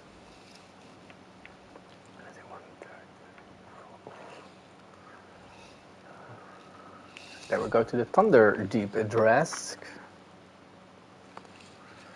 Thunder Deep Drask. The doctor saw something strange on Cape Fury. Ancient, big, something from the past. Among the most studied behemoth species in the Shattered Isles, Drasks are perhaps as known a quantity as any player can expect to find. But a variety familiar to Ramsgate Defense is so well known because it has long been the only known survivor of the entire Drask form clade. While Screeves shared the ice fields with Windhorns and Scorchcone, Helion dwelled near Rage Hill Nashers, the dire Thunder Deep Drask had been declared extinct by the School of Behemothology years ago. Dr. Priani, in fact, has long considered Thunder Deep one of the 3 success stories. So it was with no small amount of frustrated surprise that she found herself face to face with a toothy, half-open maw of a behemoth that had no idea it was no longer supposed to exist, and appeared to have spent its time away literally transforming its entire physiology. Razor-edged fins crackling with living electricity, increased aggression, and heavier musculature round out the deadly package. Its head has even changed, no longer the wedge-shaped head of a lizard, instead lined with even more razor fins, jagged teeth, and haunting, ghostly eyes that Piano suspects has left the creature with poor eyesight. But even if it's blind, as a colicky small worm, the Thunder Deep would be a lethal threat, and one that may soon spread across the Shadowed Isles like a rolling shockwave. Cat's hunting tips. Expecting the Thunder Deep to behave like an ordinary Drask, just tougher, is a mistake. Years evolving in apparent isolation has led to a wider and more diverse range of attacks, defenses, and special abilities that you may expect. Beware the lightning fist the Thunder Deep can manipulate. Shock Eater to power a mighty leap and take the airborne higher ground. They then lead with one clawed fist that slams foes into the ground with a crackling sphere of energy. This affinity for lightning extends to the natural variety too. When the Thunder Deep enters the battlefield, it brings with it scattered, wild lightning strikes that seem to gather wherever it appears. Watch out for the warning signs or get shock-locked out of your abilities. And then even should be also the Shadow Touch, yeah. Shadow Touch Drask. I think I like them better when they only threw lightning bolts. Bosa Marcus Bohr. Drasks are one of the most widely distributed and adaptable species of behemoth in the Shattered Isles, so it's a little surprise to find the subspecies has adapted to feed on pure void ether while evolving within the isolated umbral deeps. The Shadow Touch Drask employs deadly corrupt energy pulled from the umbral void to weaken slayers, much the same way its more common counterparts use shock as a way to strike at prey from a distance. But for some players to whom fighting Drasks has become less of a challenge, perhaps even old hat, the Shadow Touch Drask presents an invigoration of potentially lethal lesson in the art of adaptation. Cat hunting tips. Perhaps because it sits so low to the ground, the Shadow Touch Drask is particularly adept at using umbral ether to manipulate the fundamental force of nature, especially gravity. One of its most terrifying effective attacks uses this power to pull the slaves into terrifyingly close range, where it can smash its victims into the next week with a heavy tail swipe. The Shadow Touch Drask can also infuse its own projectiles with a gravitational effect. If this happens, watch out for long-range strikes targeting the area. Embermane. The Embermane can throw blaze a long way and will charge at you whenever it has a chance. That's when it's most vulnerable. The swift, relentless Embermane is one of the quickest behemoths on 4 legs. Dr. Priani believes they have the fastest metabolism of any known behemoth with an innate genetic connection to blaze ether in all its forms. They are able to blast the landscape before them with fiery breath summoned from their etheric cores and launch meteoric spheres of blaze energy in deadly arcs at a very long range. And while their swift muscular forms can cover the ground several meters at a time, Embermanes needn't rely on simple physics when they can swim in the etheric spectrum. They will instinctively shift their bodies entirely to the blaze frequency when threatened or when they simply need to move great distances. In this way, they have spread easily from island to island and became one of the most ubiquitous blaze feeders in the Shattered Isles. Cat's hunting tips. Stand your ground when an Embermane charges. It moves fast but will always come to you. Wait for your moment and interrupt it just before it strikes. When its horn is broken, the Embermane leaks blaze energy and deals more fire damage. I did not know about that actually. If the Embermane doesn't begin a charge after dashing away, prepare for either a wall of rolling flame or bombardment by fireballs of pure blaze. Roll through the fire if you can to get out of the way. I know I'm just I know I'm just being paranoid, but are you sure it can't reach a ship? Bosun Marcus Bohr. The spores of the mysterious Argyrus are known to affect many different living creatures, especially those that are not already charged with terror ether. Even behemoths are not immune, and for reasons Dr. Priani cannot yet explain. Agaric spores seem to have bonded particularly strongly with the Emberbane, creating a new kind of monstrosity. Most commonly found in the Arborhome Blight, the Fenrir has near complete control over Terror Eater, and is able to shape the land around it to suit its needs. Often it will rip mounds of earth up from the ground to create platforms that allow it to reach staggering heights. Powerful Fenrir can burrow deep underground and move through solid rock as if it were water. Slayers should be wary not only of this behemoth's etheric power, but its physical ability as well. This behemoth can move at frightening fast speed, and its jaws can crush rock in a single bite. Cat's hunting tips. The Fenrir is a climber and satisfies that earth by creating floating stones out of thin terra. It then leaps from stone to stone until reaching a satisfactory height from which to drop on slayers, like a ton of not quite figurative bricks. The Fenrir can send a wave of powerful terra through the ground itself, spurring spires of terra arcanite to erupt from the earth, then slam together to crush anything or any slayer, unfortunate enough to still be standing between them.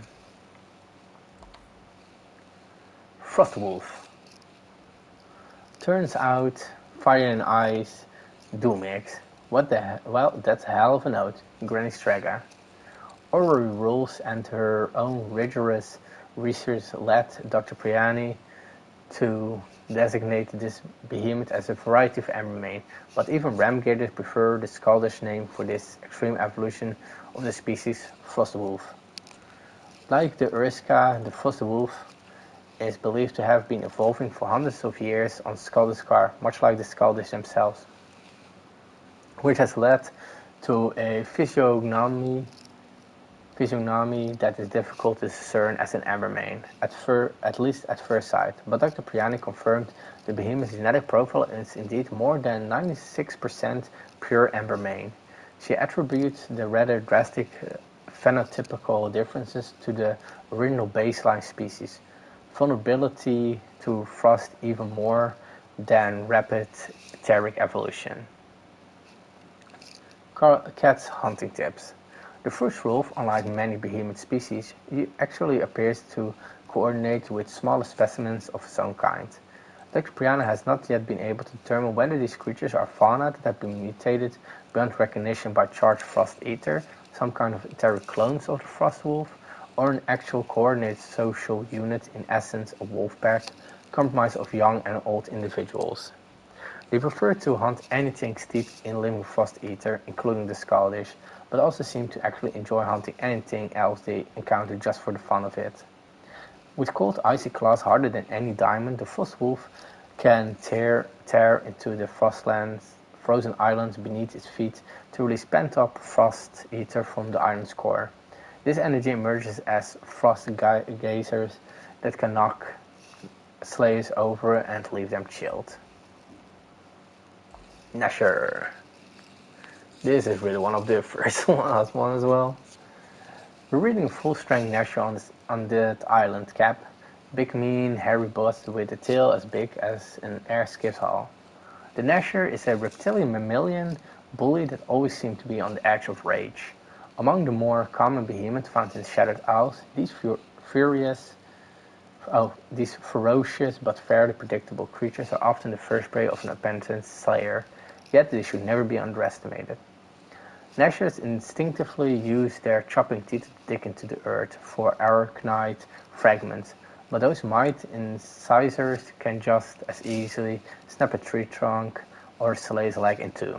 The wide flat tail they use to clear away obstacles to the ether they crave can also crush slayers flat with a single slam. Nashers prefer arcanite, but are known to be opportunistic feeders, and the discovery of etherite was greatly appreciated by these behemoths. Kind of funny that I mentioned now the Terra Arcanite, because they used to be that they had no type. But yeah, then they changed and now they became Terra. Cat's hunting tips. Cut off the Nash's tail to prevent tail swipes. Interrupt the Nasher by striking its head when it performs a belly crawl attack. The Nash's chomp can knock you flat. Roll through away from it. Oh, they also had 3 forms. I forgot about that. Deep Frost Nasher.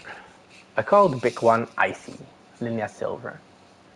Unlike the Earth-kind Frostwolf, this evolutionary offshoot is a relatively recent arrival in Skelderskar. Known to the Skelders as the Snobdraw or the Deep Frost Nasher, wasted little time spreading throughout the Skelders realm. To the dismay of Dr. Priani and her colleagues, some revidents have even been spotted on frozen islands at higher elevations. The Doctor theorizes that soon they could even supplant ordinary Nashers throughout much of the Shattered Isles. Most Deep Frost Nashers can seem particularly furious, even by Nasher standards. Dr. Priani suspects the species finds water that never melts particularly maddening. She believes this offers concrete support for her hypothesis that the ancients employed the genetic material from an extinct rodent called the behemoths in Nash's creation. I have no idea how to pronounce it properly. Cat hunting tips. Many of the Deep Frost Nashers' moves will look familiar, but be careful, this chilly, chew-happy challenger is full of surprises. When each charged, the Deep Frost Nasher will chill any slayers hit by its attacks. Anna thought the Flameborn Nasher. Anna thought they smelled bad when they were wet. Dr. Priani. Many experts at the Orrery's School for Behemoth Studies, including the Dean herself, Dr. Shet Priani, have found that some specific behemoths and radiant behemoths seem especially vulnerable to the influences of Torgadoro's blaze-infused domain. She and Edith Smith Arkandrew have put their heads together on the subject and believe centuries of etheric resonance have created a natural bridge between the frequencies of radiant and blaze that tunnels directly through the medium, making it much easier for the Flameborn ADNA to infuse behemoths like the straightforwardly furious Nasher. Though mostly confined to the blazing islands surrounding Mount Torgadoro, they have even begun to gnaw their ways into a few scattered hunting grounds in the Shattered Isles. Cat's hunting tips. The Flameborn Nasher fights with more agility than its lumbering cousin, while retaining most of its lethal physical characteristics, teeth, tail, and stomping feet, and some extinct, perhaps reacting to the sensation of constantly being aflame, causes this subspecies to spin more than its terror cousin, catching many an unprepared slayer off guard. When the Flameborn Nasher stomps in fury, the blaze within its feet erupts from the point of impact. With nowhere to go, this energy launches into the air to rain good to great balls of fire upon the surrounding area.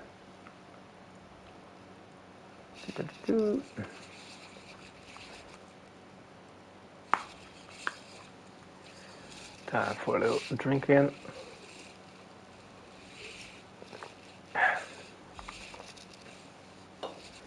Helion. You've got the Helion on the horizon cap. They are armor-plated rollers that belch fire and lava, so pure packing protection from blaze. With a hot burning core of living blaze at its heart, the aptly named Helion can burn its way through the solid rock, which is consumed and belches forth as an eruption of molten magma. Like its Pangar cousins, this saurian biped is surprisingly nimble for its bulk and size, able to roll its body into a living wheel that traverses the island distance with devastating speed, tearing up the landscape with the thick plates of armor running down its back.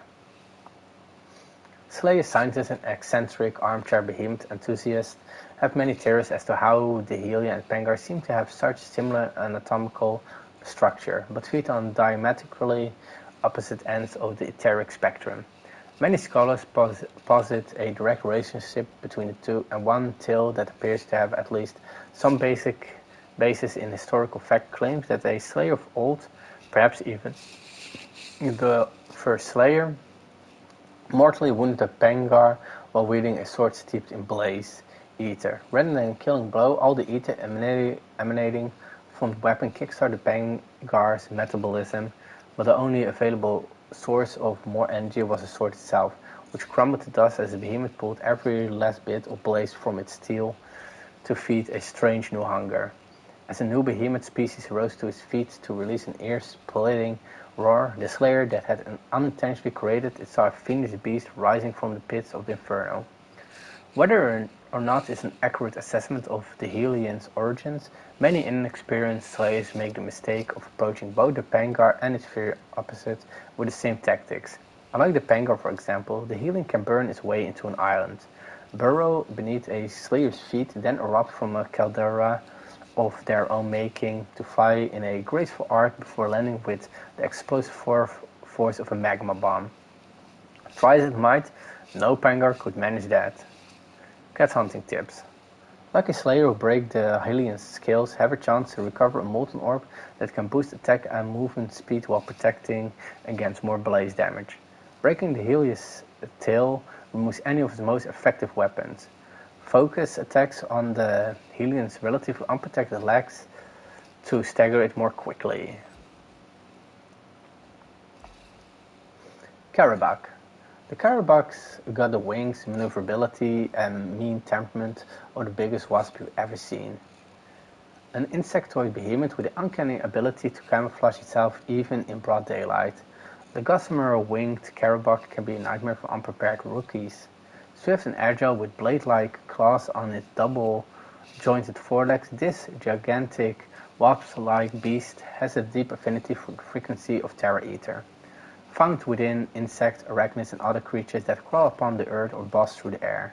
It can fling sharpened blades of compressed terror from its wings that cut grievous wounds through the sturdiest armor, and in just the last few decades appears to have evolved the means to summon swarms of stinging insects to protect itself from irritants like slayers. Unlike many behemoths that share physical traits with several bestial species, the Nashor's reptilian scales and mammalian fur, for example, the Karabak truly does resemble nothing so much as a gigantic wasp.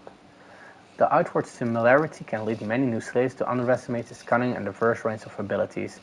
Rookies expecting a bug hunt instead find themselves trying to spot a flying terror that can turn invisible, cut flesh to ribbons from 100 meters away, and slip away from the most well-timed. Really? I was reading this thing. They really kicked me. Oh, that is okay. I'll go back in. Was that a Karabak? That is hilarious because I was technically doing things. It's not that the game is already down. No, it's tomorrow. It's going down. Yeah, here we are again. Okay.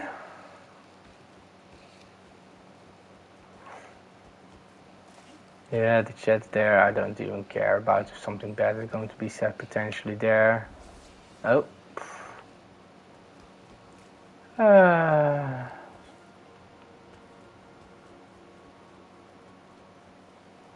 Okay, let's go back here again. What did I do again? You know what? Oh, you don't even see me now. Nice. Didn't even know that was possible. Okay. Let's go back in. Okay, mastery. No, not mastery. Going back to journal. Behemoth.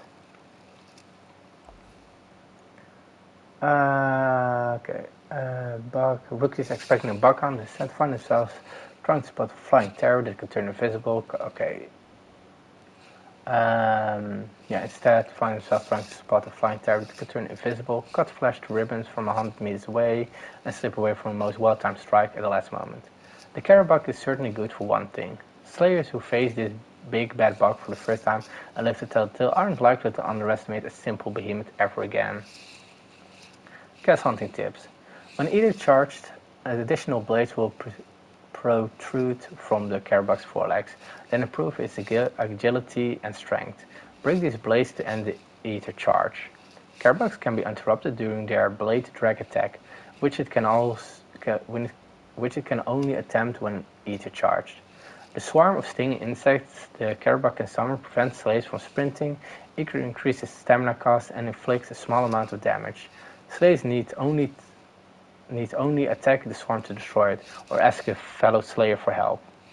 The Carraback goes invisible during its enrage, but also use this highly effective camouflage to recuperate. It won't heal up, but may attack less often and become safer to approach. The trick is to be ready for sudden attacks when it's in this state, because they become much more difficult to predict. Oh, Spartan Meat doesn't go to the other one, or was it also just a Carraback? Oh, I guess. There was a razor wing Carraback. Koshai. You're looking at the Koshai, or the Sovereign of Thorns, if you ask Admiral's Eye. Every behemoth has the potential to devastate settlements, spread chaos across the frontier and kill the slaves pursuing it. Any slayer worth their Arcanite knows that taking a hunt for granted is a recipe for painful demise, but few behemoths can more effectively wield the power of Terror Eater than the mighty Koshai Sovereign of Thorns. A relatively new behemoth, the Skies of Ramsgate, the Koshai is believed to have first emerged in the hinterlands of Ostian territory. Ostian slaves and military officers alike told of massive beasts that rode churning, terror-infused ether storms out of Maelstrom and into populated regions. Admiral Janek Zai lost his command to chasing Koshai when a storm surge assisted. Admiral Janek Zai lost his command chasing a Koshai when a storm surge, assisted he has always believed by the behemoth itself, sent a wall of rocks slamming into his ironclad ship. Forced to crash land in Ramsgate, the Ostian admiral swore to stay in the city and aid its slaves until the Koshai threat was dealt with. He's still there to this day. Unlike most every other behemoth known to science, the Koshai's body really does seem to be composed of at least 50% plant matter. When it loses a limb in a fight, a Koshai will grow a replacement, almost instantly from the vines and branches that make up part of its own body. However, the Koshai came to be such a bizarre hybrid of two distinct kingdoms of biological life is a puzzle that Exopiani and the School of Behemoth Studies will likely work out for years to come. Assuming, of course, it is a recent evolutionary emergence and not a rare behemoth species that had been hibernating en masse for 1,000 years. Cat's hunting tips.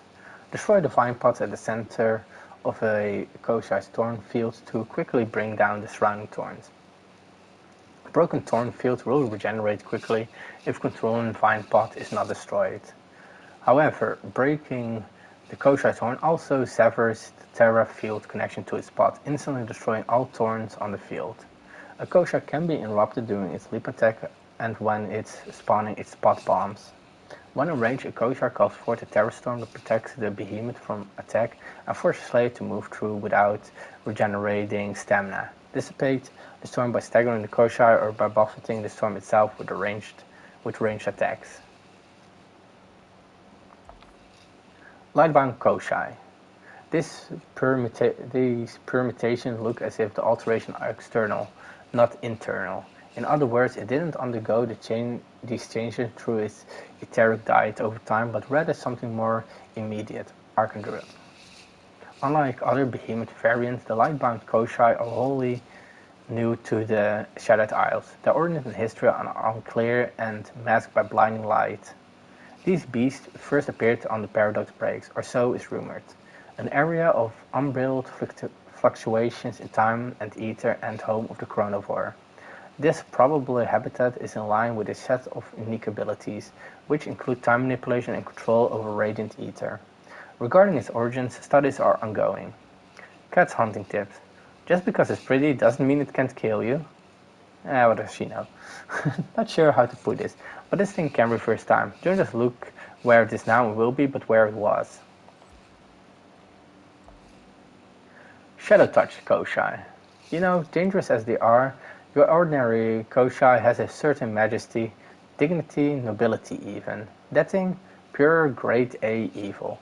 I can tell by the way it's making my knee ache. Bosun Marcus Boer. How one of these terror-feeding species known as Koshai alias the Sovereign of Thorns, arrived in the Umbral Deeps in the first place is a mystery that may never be solved. But however it happened, the Kosha's plant-like form readily absorbed the charged Umbral power that saturated everything and everywhere in the long-abandoned Void Runner caverns. The Shadow-Touch Kosha may no longer be a literal Sovereign of Thorns, but is definitely proven to be a monarch of mayhem on the frontier where many individuals escaped from the deeps and returned to the wild, now corrupt and twisted. Cat's hunting tips. Like the terror-infused original, the Shadow-Touch Kosha likes to launch itself from the island and into the sky on a wave of ether. Unlike the fabled Sovereign, the Shadow-Touch Kosha will continue to dive in and out of the island, bending Umbral and Terra energy to do so. This behemoth has almost no other affinity for Terra either, and in fact does not even spawn seed pods or thorn clusters. When it emerges from the ground, the Shadow-Touch Kosha will target one specific slayer. To most accurately predict where it will appear, cluster together with your party to ensure that no matter which party member is targeted, the behemoth heads away. That was already looked at. Nizaga. Now here's a shocker. You've got a Nizaga on the menu. Sorry, bad joke. But can you blame me for wanting to lighten the mood? There's nothing about this beat that isn't mean and nasty. The spiny, nightmarish Nizaga appears to share some building blocks with a Quillshot, especially the razor-share arcanite spines and a species of extinct river reptiles called crocodiles. But where the Quillshot is known to roll its spines as projectiles, Nizagas plant their spines in the ground. There they become perfect conduits for shock ether, gathering ambient energy into paralyzing spheres of ball lightning. The Nizaga itself is vulnerable to these spheres if a slayer can deflect them towards the behemoth, but caution is advised when attacking four-pronged towers of lightning spines. The backlash can be literally shocking to the unprepared. Nizagas are effective diggers, and will swiftly tear their way into the earth to escape harm if cornered. In the tale of one more memorable hunt that Cat always shares with rookies soon to face their first Nizaga, one of these beasts was so eager to escape her sword that it buried clean through the island and ended up plummeting into the sky below. Privately, she's admitted to Dr. Piano that no such thing had ever happened. She wouldn't want the behemoth expert to start forming faulty theories based on a story that told rookies to start them off for the hunt, so to speak. Cat's hunting tips. A Nizaga sphere lightning can be deflected toward Nizaga, but also toward the four-pronged lightning towers to deal with them at range. Deflected lightning can also disable the shield on lightning towers.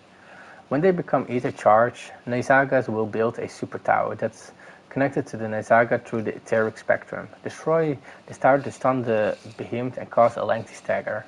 A Nizaga can be interrupted during its belly slide attack. The Nizaga physical attacks will shock players when it's ether charged. And then we also have Shadow Touch one. Shadow Touch Nizaga. The Umbral Void seems to resonate with the shock bandwidth of the etheric spectrum in ways the ancients never described in the surviving text. Perhaps they never had a chance to jot it down.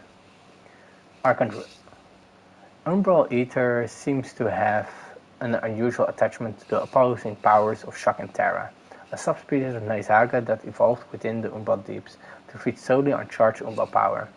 The Shadow-Touch Nizaga has adapted to the weird dimensional energy of its environment to open portals into the Umbral Void. There, it somehow spawns a dark shadow of itself, sending that creation back through the portal before emerging to strike its distracted enemies. A Shadow-Touch Nizaga has no weakness to Terra, nor is it resistant to shock. The subspecies is purely an Umbral behemoth now. Cat's hunting tips. When moving through portals, the Shadow-Touch Nizaga is briefly vulnerable to staggering hits. Land a critical strike when the creature is visible to knock it out of his behavior pattern. The Shadow-Touch Nizaga creates shadow clones of itself to use as decoys when using its portals. The clones alternate with the actual behemoth, so if you are trying to ambush the beast, be sure you're hitting the right one. The true behemoth will be much more colorful.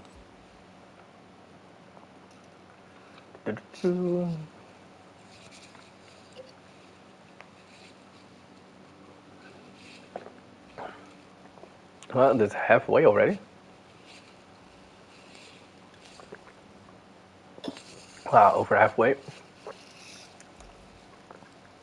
Pengar, we already heard about it with the Hylian. The armor plates on Pengar's back are frozen solid and very hard to break, but if you can sever its tail, it will do a lot less harm. Pengars are steeped in the power of Frost Eater, giving their tough, saurian hides a shiny surface like metallic ice. Their broad-bladed scales form an overlapping carapace of protective armor along their backs and become crushing weapons when a Pengar curls its body into a wheel and rolls over its opponent. Bearing a clear resemblance to the Hylian, most scholars agree that the Pengar's morphology shows it to be the older of the two species. This has lent credence to popular theories that their fiery relatives descend from a dying Pengar that absorbed a surge of blaze from a slave's weapon at a moment of dissolution. The Pengar's rolling attacks are very similar to the defensive patterns found in a hardy species of small insectivores found on other islands of the upper reaches. Like its cousins, the Pengar uses what seems at first to be a defensive maneuver as a brutal bludgeon that can smash the toughest slayer flatter than a man-cake. But where blaze-feeding Hylians can bore molten tunnels through the earth and launch themselves like volcanic projectiles, the dense and jagged frost core of a Pengar allows them to summon the energy to flash freezing everything in sight, including slayers. Perhaps the most frightening thing about the Pengar species is how widespread they are throughout the Shattered Isles. Pengars have even been found on warmer islands without any of the cold or snow. A frosted behemoth would find welcoming. Left unattended and unslain, a Pengar can transform any such place in a chilly hunting ground. Cat's hunting tips. The Pengar scales will ice up over time. If they ice over completely, the behemoth can become easy charge, so break those scales to prevent or end that possibility. Like the Hylian, the Pengar has lightly armored legs that are vulnerable to staggering strikes. A rolled Pengar can be an intimidating thing, but with the right weapon and sharp timing, a Slayer can interrupt their roll and knock them for a loop. And this is with the Ostine Empire. In the millennium since the upheaval, the creation of new behemoths has been humanity's greatest taboo. But where others saw an unthinkable crime against the world, the tyrannical Austrian triumvirate saw the perfect opening. For what was one more shattered tradition if it meant more efficient conquest of the Shattered Isles? To maintain secrecy over its forbidden effort, they chose an aging industrial powerhouse isle called Blazeworks 17. Due to be scuttled, the island would instead be hollowed out, filled back in with cutting-edge scientific facilities, scientists and behemoth parts, then set adrift in a carefully arranged accident blamed on seismic insurgents.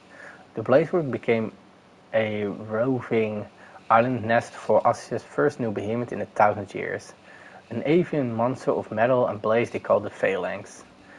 The name was chosen based on the triumvirate's stated goal, the creation of one behemoth that could fight alongside Ostigard's elite forces with the strength of an entire army. Unfortunately for its creator, the Phalanx was not long content to live on a leash or in a birdcage, but after a nearly catastrophic first breakout, Ostigard and forces arrived to help Blazeworks research reassert a measure of control. Pain-inducing implants in every newly created phalanx ensured that they stayed within range of the island and would no longer turn against Austria's forces. Otherwise, the metallic menaces were free to regularly venture from within the Blazework to feed on the mighty island's central force and the ether it leaks into the atmosphere. Since the enforcers arrived, no phalanx has failed to return to their molten nest within the island's hollow interior. But Dr. Priani believes Austria can't restrain them forever. For now, the best Cat Coral and the Slaves of Ramses can do is contain Austria's forbidden creations the old-fashioned way, steel versus steel. Cat's hunting tips. Its creators created the phalanx wings from ether-tempered Austrian steel forged in the great furnace of Ostigard. Every feather is a razor-edged blade that fans out into a surprisingly wide sweep attack that rivals the shrouds. That phalanx isn't just happy to see you. They are bioetheric missile launches. Those are bioetheric missile launches on its back. Don't get caught in the downpour. If ever a behemoth could literally stare holes right through a slayer, it's the phalanx. When the eyes start to glow, get out of the way before its burning eye beams.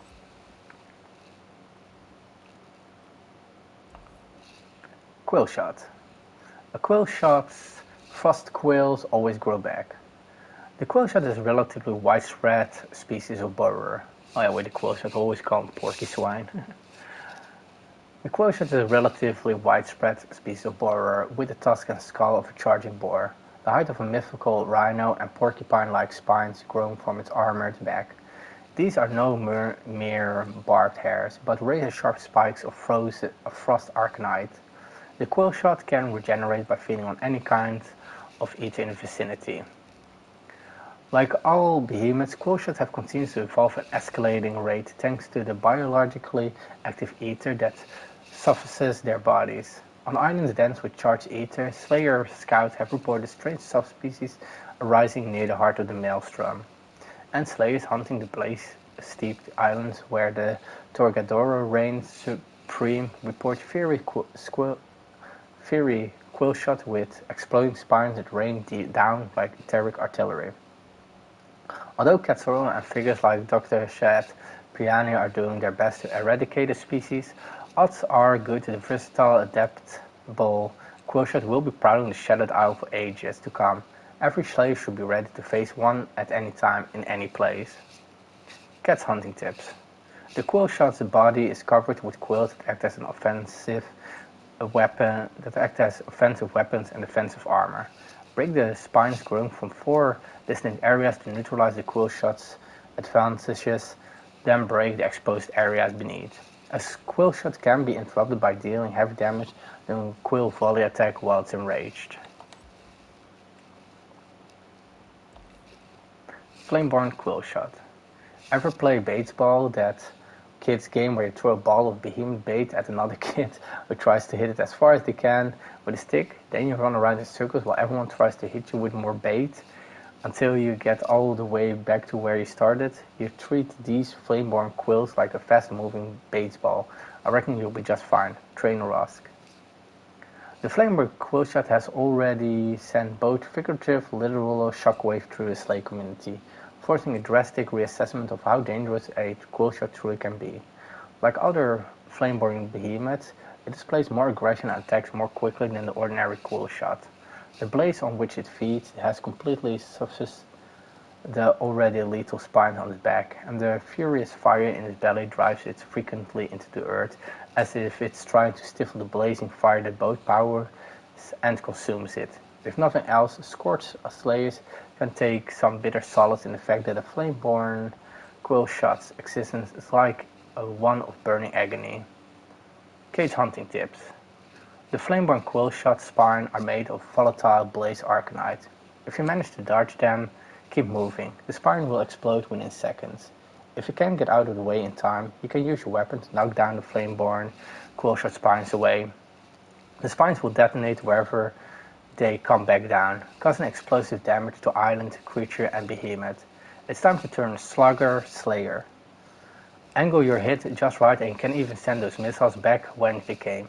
The flameborn quillshot itself. Since its volatile spines can also damage other creatures, consider slaying the flameborn quillshot last in a multiple behemoth fight. If carefully managed and deflected, they provide a welcome boost of extra firepower when you need it most. Rezakiri. The Rezakiri was a harvester of souls in those days, taking to the sky to cut people to ribbons with razor beams of hard radiant light. The radiant-powered Rezakiri, an insectoid behemoth with elegant wings of radiant latticed arcanite, was believed extinct for centuries. Even the orrery, which has maintained meticulous historical records since upheaval, had begun to classify stories of the winged demon of cunning light as historically unconfirmed, and Dr. Priani was ready to declare the Rezakiri a vivid legend, but not supported by physical evidence. As if to correct the record in the fleshiest way it could, the species suddenly re-emerged just before she had the opportunity. Umbral behemoths take advantage of darkness and the power of the umbral void to survive, and radiant behemoths like the Razakiris thrive on sunlight. But even though their powers and abilities are based in the brightest end of the etheric spectrum, each are just as deadly to biological life. Umbral ether eats away at its victims from within, while radiant ether destroys organisms from within, one cell at a time. The Razakiri return to the Shattered Isles, a living legend, but Cat and the Slayers she leads aim to make sure this is one behemoth that goes back to being a myth. Cat's hunting tips. A Razakiri will try to trap players in radiant prisms to protect itself when its health runs low. If the Razakiri succeeds in trapping players in radiant prisms, the crystalline domes can be broken by battering them extensively with Slayer weapons. And then the Flameborn one. Flameborn Razakiri. Not just dead beams, but burning dead beams? It's only because of old Argan's ingenuity that our sails don't ignite every time the captain fights one of these things. Well, maybe a little fancy piloting too. Bosun Marcus Boer. According to ancient texts preserved within the Orrery's sacred library, the fusion of blaze and radiant ether was one that pre-upheaval scientists apparently thought impossible. But within the living crucible that is the Flameborn Razakiri, the unpredictable destructive power of the Torgadoro and the vagaries of etheric resonance have succeeded where those long-dead etheric geneticists failed. The Flameborn subspecies of every Slayer, the Radiant Nightmare wields blaze with ease. Attacks and instincts honed by centuries of immersion in razor-edged, radiant space-time now linger and spread like a living thing. Its winged insectoid form has proven quite well suited for its very new purpose. Cat's hunting tips. The Flameborn Razakiri steals a few tricks from the Ember Main, sending balls of blaze as well as burning beams of destruction raining down on unready slayers. Protection from blaze is more important than ever when facing this agile, fiery flyer. Like the Flameborn Gnasher, this blaze-feeding Razakiri subspecies is even more agile and aggressive than its more well-known cousin, particularly with tail and claw attacks. Don't spend so much focus on its blaze powers that ignore its lethal physical abilities. Oh, I always like this one. Riftstalker. Slayers are run into at a broken blade say the worst thing about fighting a Riftstalker is something they call the murder blade. Kitty. The Riftstalker is an umbral behemoth that blends cat, bat, and living darkness into a predator that swims between dimensions to hunt the purest ether. Effortlessly bounding through swirling portals into the umbral void, Riftstalkers can seem to be everywhere on the battlefield at once. The corrosive energy they bring with them from the other side contaminates everything they touch. The first Riftstalkers seen in the Shattered Isles were rumored to have been pulled from the Umbral Void by the Unseen Cult, and once they found a way through, they could do it again. Are they creations of the pre-upheaval ancients, newly emergent hybrids, or something entirely new? Not even Dr. Priani knows for sure, but the Orrery has declared that they are behemoths. Physiology, that means...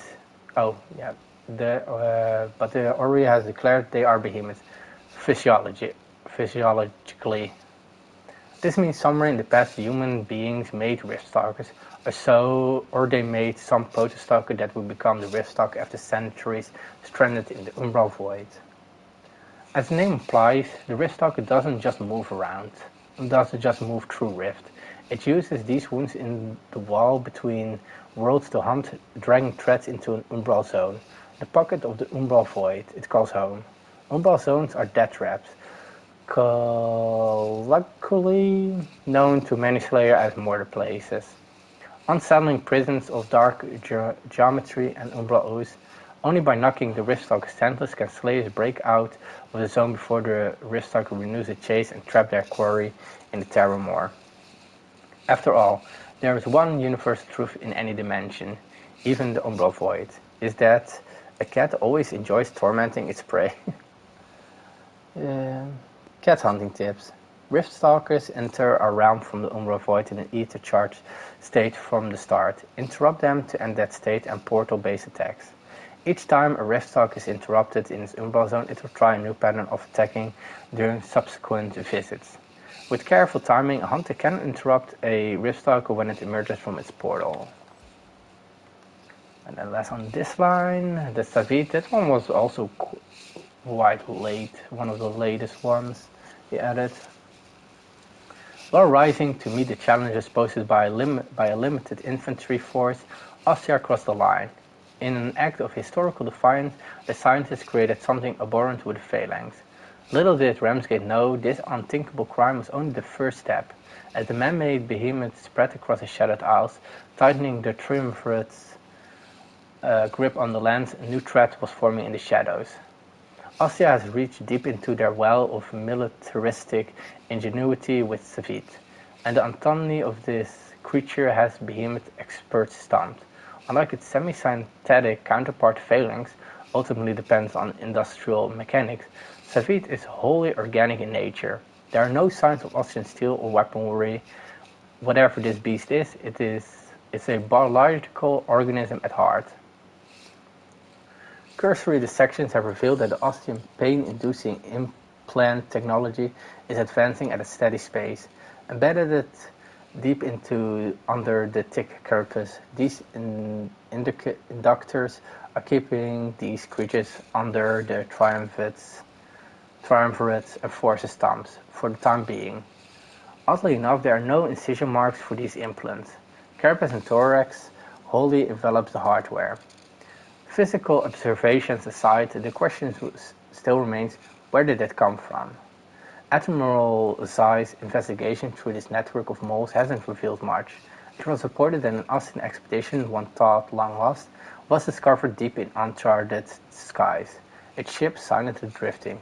No survivors were reported from the search and rescue, but it's noted that the rise of Soviet behemoths aligns with their return.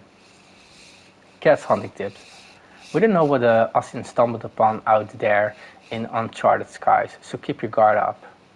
This thing depends on speed and precision. The wounds I've seen it inflict, just be quick on your feet. Its blade-like forelegs, while deadly, are also a weakness. Break them to inhibit the flow of shock either. Now, this one was a really interesting one to fight for the first time. It was very fast and everything. Really caught me a bit off guard. I also need to move a little bit so they don't kick me again. Already had it happen, so yeah, okay. Well, where are we going? We're just going to sit down now. I don't want to get kicked again, because, yeah. No, that was not the right one. Your journal again. Almost through all of them now. The Shrike. Shrike might be some of the most common behemoths in the Shattered Isles, but just because they're familiar doesn't mean they're not deadly.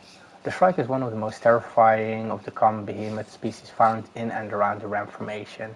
Built like a powerful bear-like biped, the mighty Shock Beast, they used to be also have no thing on it. The mighty Shock Beast is covered in feathers like a bird of prey and uses razor-sharp beak and piercing talons to tear enemies to shreds. While not capable of true flight due to the density of its skeleton and the bonds of gravity, it can soar short distance low over the ground, especially as a means of charging a foe or fleeing a lopsided battle. The Shrike is among the most frequently encountered behemoths near Ramsgate, and indeed their range seems to infringe upon all known human city-states, from Ostia to St. Evelyn. Shrikes menace everywhere in the Shattered Isles. Cat hunting tips. A shrike will take to the air when enraged, but can be interrupted while it's gliding. Shrikes can summon punishing etheric cyclones with the beating of their wings. At long range, shrikes will whip their wings at hypersonic speeds to hurl kinetic ether charged blasts of air. Oh, the shroud.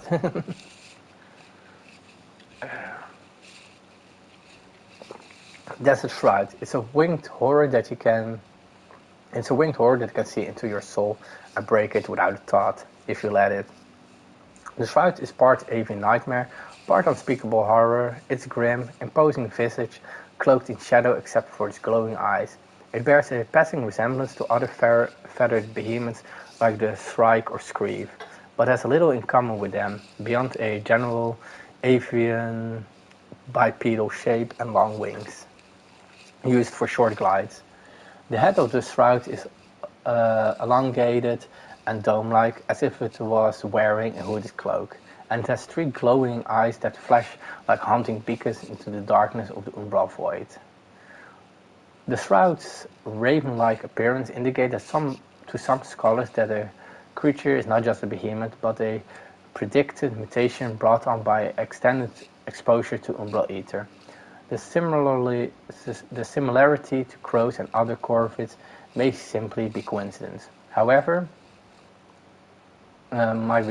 maybe simply by coincidence. However, the midnight black coloration of the behemoth's feathers and scales, as well as its heavy dragon-like tail, could instead reflect predictable features present in many umbral-powered life forms. Cat hunting tips. A shroud will grow desperate when low on health and spawn more clones and umbral doom orbs. Shrouds can be interrupted while gliding during their rage phase.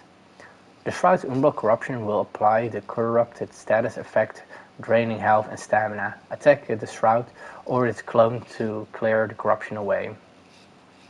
A shroud will spawn umbral orbs that will detonate if left long enough. The damage dealt will reduce all slayers to 1 HP, so if you can't stop the detonation, make sure you have healing at the ready. Skarn. Do you feel the earth move under your feet, Cap? That'll be the Skarn. They love nothing more than to burrow into an island and feed on ether, but get this, they look just like ether vents when they feed, so don't be fooled. The body of the Skarn is relatively lean and lizard-like, with anatomy similar to a terrestrial turtle. But these behemoths don't grow a bony shell.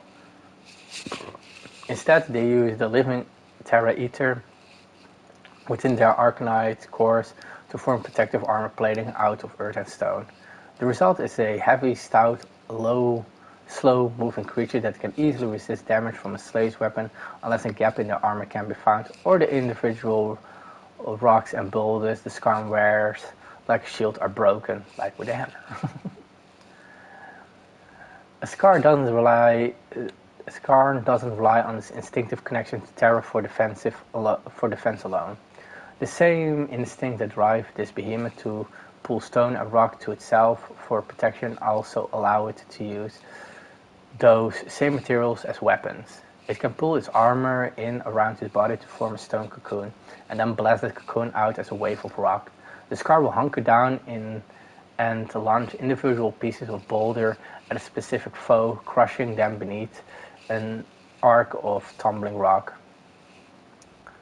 Most terrifying of all, they are able to use terra to pull all the stones in the area into a punishing cycle of wind, debris, and solid rock.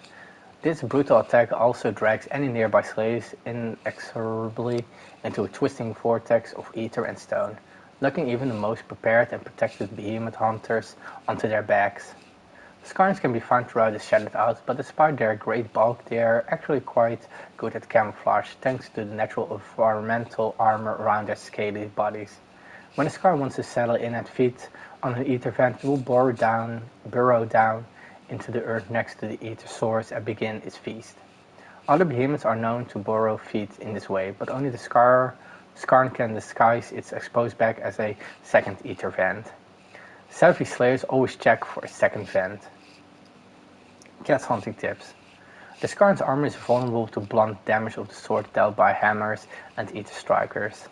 A Skarn's ether vortex is tough to crack, but it can be interrupted with a well-timed staggering attack.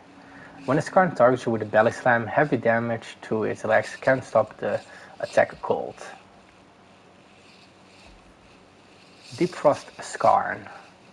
Old Arkan says if it gets cold enough, a block of ice is as solid as any rock. The Isgrid must be Skaldaskar's way of proving it. Katsorol. The Deep Frost Skarn, like other variety of the species, has become one with its island. Both the living earth on which the Skarn usually usually feeds, and the charged frost eater that infuses it all. The Scaldish call them the Isgrid, a word derived from their word for ice and stone. Imbued by the ancient and ambient power of the Urska, the icy realm of the Scaldish Queen has transformed the ordinary rock lizard into something truly chilling. Although the subspecies was only discovered within the Frost Warden's domain less than a century ago, more recent reports throughout the frontier indicate the Frostcarn may also be thriving well outside the Skaldiskar's archipelago. Its potential impact on the rest of the Shattered Isle is still not entirely clear, but Kat and Dr. Priani are both closely monitoring the situation. Cat hunting tips. Like the ordinary variety, the Deep Frost Skarn can launch deadly attacks from beneath a Slayer's feet.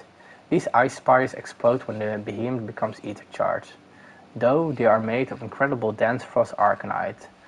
Slayers can destroy the Deep Frost Skarn's ice spires with some effort to prevent the explosions. Whether you destroy the spires intentionally or they detonate due to the etheric instability, Deep Frost Skarn may use the resulting burst of frost to restore its own cold, rocky body armor. The Screeve. Screeve. The Screeve might look like it's just an icy version of its relative, the Shrike, and they do have some shared attacks. A possible relative of the Shrike, although biological evolution is very difficult to quantify with behemoths, even for the Watchers of the Orrery, the fairly commonplace Screeve thrives on frost ether and all things cold. Most scholars believe the Screeve descend from shrikes trapped on frozen islands, perhaps during the sun and chill of frostfall, who absorbed and were transformed by the etheric energy of these colder climes. Assuming this is correct, the first Screeves would have consumed all the frost they could find, and eventually been forced to spread across the Shattered Isles to seek more of their favorite frequency of ether.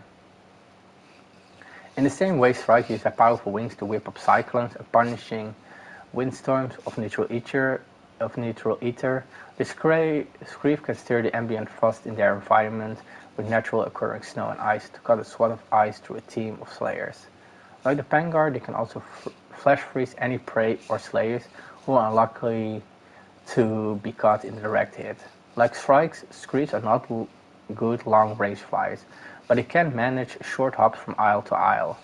Therefore, Screeves can be found across a wide range of environments one might not expect when found in explicitly hot or dry environments. However, odds are good that Screeve is just passing through. Cat hunting tips. A Screeve can whip up an etheric blizzard with ease, but only if the ram-like horns on his head are intact. These horns may actually be organs that help them channel frost ether, since breaking them off presents those blizzards. Screeve will attempt to free Slays any way they can, but especially with ranged attacks that hurl nearly impossible waves of cold. If frozen, Slays can attempt to break free, or an ally can do it much more easily with a swing of their weapon. Stormclaw. I hope you're wearing insulated parts, Skipper, because you're on the thrill of a Stormclaw. This is one of the ones that also... I have a video that actually glitched out the Stormclaw. It's kind of funny. Probably add this thing also to the Dauntless list. Fast as lightning and merciless as a hurricane, the Stormclaw superficially resembles the blaze-feeding Embermane, but aside from speed and general anatomical layout, the two species aren't too much alike. Where the Embermane is a charging beast intent on rolling over any threats, the Stormclaw builds lightning fences with a jagged arcanite, fence posts, and shock walls to trap Slayers inside a lethal prison of electric force. Even as the Stormclaw cuts off a Slayer's avenues of escape, it almost never stops moving and can therefore be tricky to hit. Dr. Priana hypothesizes that the Embermane and Stormclaw may once have been used together. On the battlefields of the pre-upheaval world. Oh, I should have read further. Perhaps Embermanes were sent to break through the battle lines to scatter enemy forces and cause lasting pain by starting fires, while Stormclaws struck like thunderbolts to lock up separated foes in electric death traps. However, they may once have been used by their long-dead creators, stormclaws have had many centuries to evolve in the wild. Their massive, twisted horns contain veins of living arcanite that let them metabolize ether from their surroundings or store it up to use later as food, a defense mechanism, or to strike at a potential threat with a lightning curse. Broken horns can be highly valued by eccentric collectors if they remain mostly intact, but Cat Dwellers made sure no such collector set foot in Ramsgate. The last thing she's interested in is the rise of a black market in dangerous behemoth parts in the city. Such parts are best used by trained professionals to forge weapons, craft armor, and find weaknesses slaves can exploit on the hunt. Not Cat firmly believes not hanging on an terroir of someone's private castle. Cat hunting tips. The Stormclaw can only use his lightning curse attack while its horns are intact, as in unbroken. Make them broken. Deflect a Stormclaw's shock projectiles right back at them to cause electric feedback and stagger the beast. The fence posts of the Stormclaw's lightning fence aren't immune to weapons. Destroy the posts to take down parts of the fence. Always fun to do. Was always fun to do. Stormclaws must concentrate to place its fence posts, the perfect time for slaves to interrupt them. Already had checked those, this one, so these are the last two. Velamir. Ready for a light cell? You're tracking a Velamir. Untold centuries spent evolving in the concentrated radiant layers of the sky has given the Velamir a truly alien appearance. The ether that compromises its life form and physical form is barely disguised within its organic exoskeleton, but there can be little doubt it is a creature of pure power, and it can use a radiant power form of beams of razor sharp that tear up the earth beneath its feet and any organic life foolish enough to get in its way. But energy beams are just the beginning of what the Velamir can do with radiant energy, and with radiant ether. Perhaps more than any other behemoth, it relies on energy and power more than physical strength and kinetic strike to defeat its foes. And it uses this energy in dazzling and dangerous ways. One of its most effective defenses is also a potent offense. Swarms of radiant bullet-like spheres, slaves have nicknamed starflies, which swirl around the behemoth and create a swarming vortex of painful impact. It can also create and control clusters of radiant drones that emit even more deadly light beams. The Velamir unleashes these drones as a relentless wall of energy that pushes slayers where they want them, or prevent them from approaching the behemoth at all. If the Velamir feels cornered, it can ride the radiant ether to a different spot on the hunting ground. These flash jumps allow them to easily evade slow or localized attacks. Cat hunting tips. The Velamir's drones are part of his body. Breaking parts reduce the amount of drones it can call. Interrupt the Velamir at the start of its ether charge by inflicting as much damage at once as possible. Break the Velamir's horn to prevent it from using its head beam attack. Ambient ether forms arcanite shards around the Velamir's body due to the purity of the radiant ether in their bodies. Green shards heal over time. Red shards increase attack damage. Purple shards form a shield against radiant damage. Always love that one. The shards dissipate after a time. And then the last of the behemoths, Karkanos, the one that was added in the update that brought everything down, unfortunately. Karkanos, Cat, deep in the Etherean mines, we thought we found the edge we needed to protect the Shattered Isles. We were wrong. In the naivety and greed, we awakened Karkanos. I can only hope it's the end. It isn't the end of us all. The Gaia's Copper Wheel. In the dark cave of Twilight's Domain, an honorary mining expedition encountered a colossal fossil in the shape of a crab, shell lying inert at the center of a massive aetheryte quarry. The enormous removal aetherytes caused a side effect, and the supposedly still fossil stirred, and Karkanos awoke. Karkanos' glowing carapace illuminated the cavern, and the ground trembled as it snapped its claws and flexed its bulbous tail. Raging an unbearable ether-infused rage, it began to rampage. The Orrery's expedition's attempts to stop it were futile. Gaius and his team fled to Ramsgate, realizing they had unleashed an ancient evil. Dr. Priani and other behematologists theorized Karkanos' inert state as a torpor, caused by the powerful etheric resonance encountered on cores of Aetheryte. Her team is trying to confirm this hypothesis, as this could mean that despite how helpful for the advancement of aethersmithing, the mining operations of Aetheryte could awaken other long-forgotten behemoths. Cat hunting tips. Keep your eye up. Several of Karkna's attacks rain from above. Pay attention to Karkna's opening when he pounds the ground with their pincers. It is a good opportunity to interrupt. When Karkna's ether charges don't stop moving, Slayer is serious. That was all behemoths? I'm actually not going to read all of these. Well, I already did this, did the vistas. With this, I'm just going to have it a little bit on stream now, so it can be read later. Just pause and such things. And this is how all things began.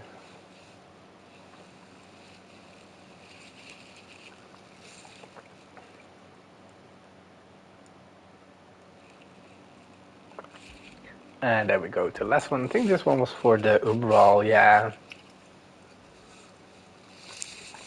The season I brought the Umbral. Oh, why did I forget the name of it now? The expedition. Escalation. The Umbral Escalation. That was this one that brought that. This is the one that is the longest. Well, okay. So make sure it stays on the screen long enough, and then move a little bit down to have also that last bit there. This is when, yeah, old Ramsgate was destroyed. You can recognize certain armors of these people as well. On the left, the Naizaga. On the right, the guy is wearing the Boris armor.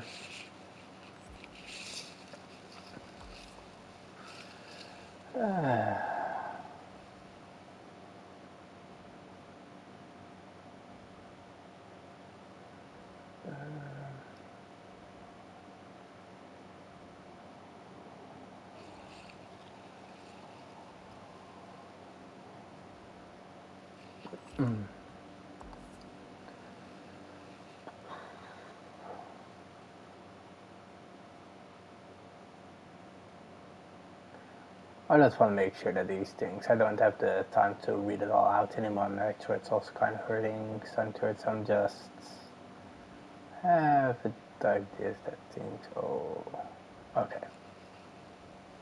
The things are still kind of recorded, archived, so.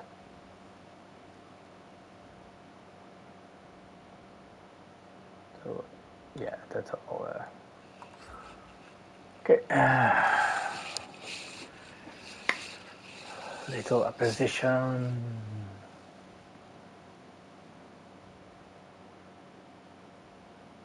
Oh, here they still talk about the neutral element.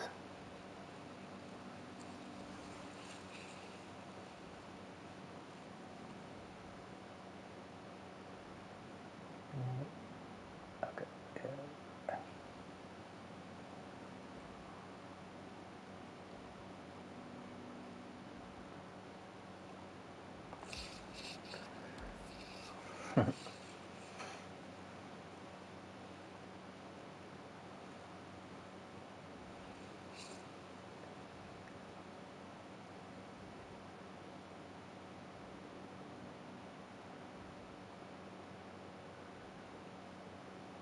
How far did that one go down? Okay. Feels like this one goes a bit more down, but it did not.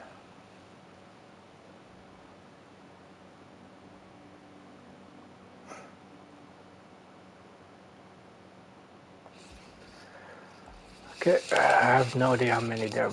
Oh wait, this other one just had one page, so I think not really much of a problem.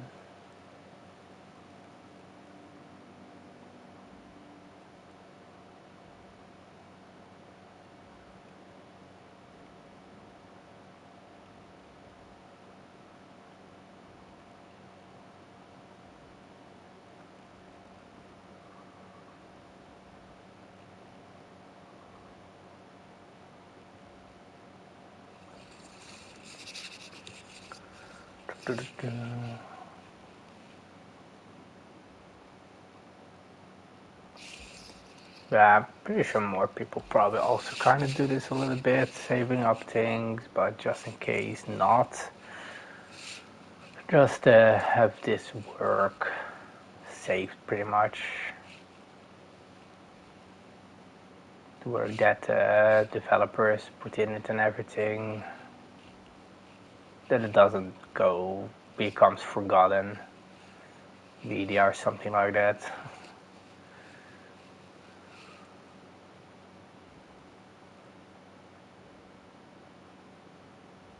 Oh, that was too far.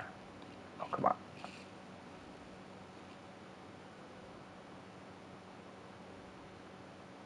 Let's pause there.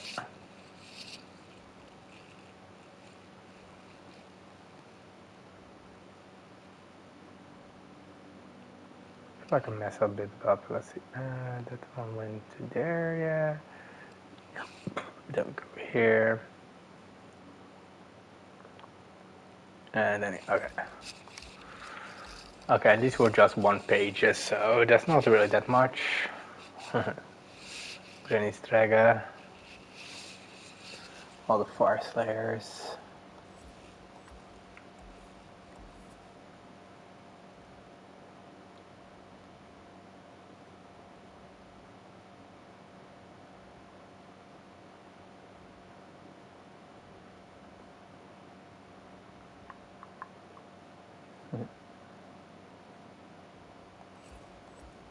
And the last of these. Oh, that's actually, oh, that's all from the next die.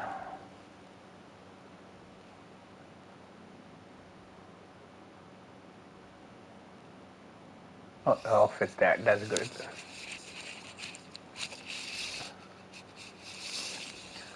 Okay.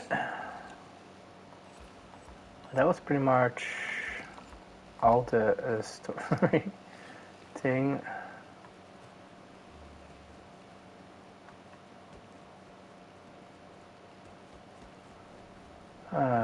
Okay, let's check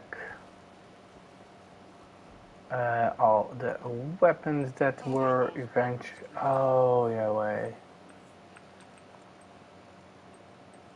They didn't even have. Yeah, I forgot that they're all machine.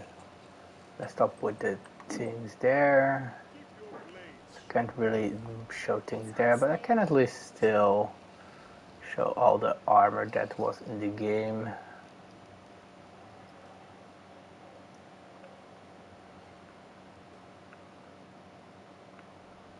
Which almost had everything, but then yeah, kind of gave up because things were shutting down. So just going through all of these, slowly winding up.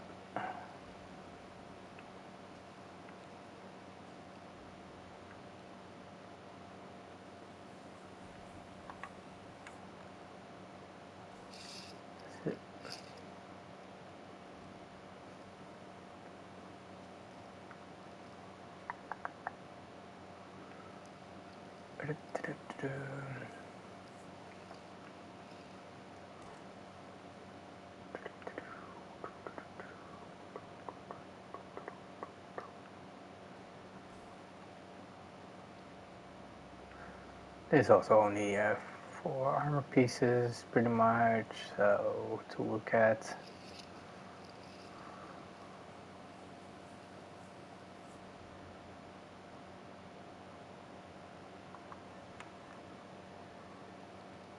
And not by yet.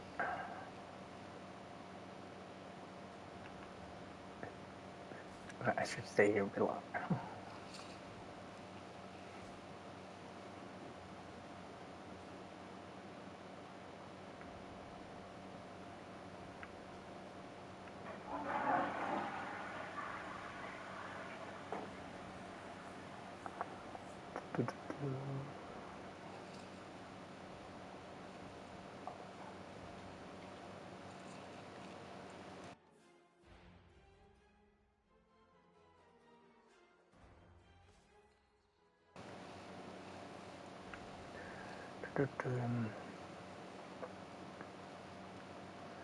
I think I pretty much checked everything that I think at least was important to check.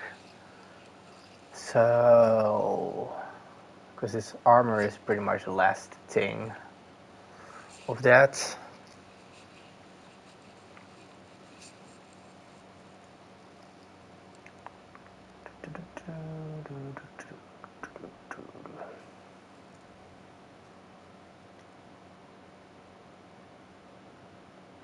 So I really don't understand how it really went down with Phoenix Labs. It just...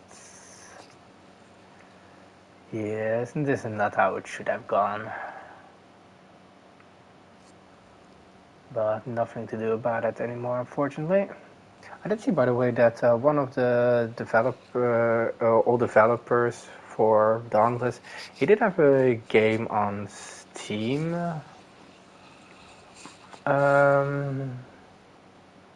What was it again? What if I'll just do a shout out there for?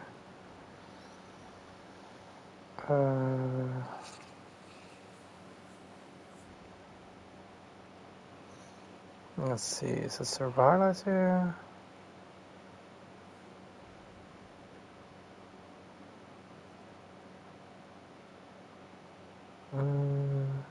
Bonfire Barrage.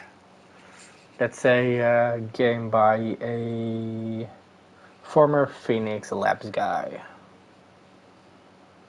So yeah, that's also something. Some of them are still doing things, which is good.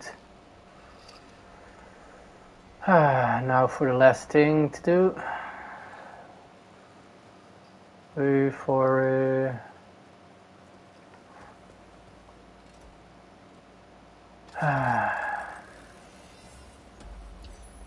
let's get to end. Oh, we also have these.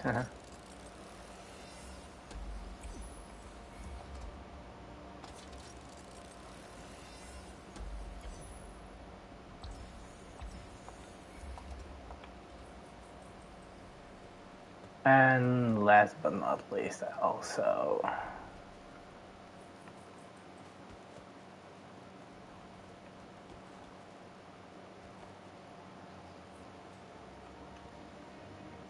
you know what? Wait, how do you open that one again? How do you type again in this game?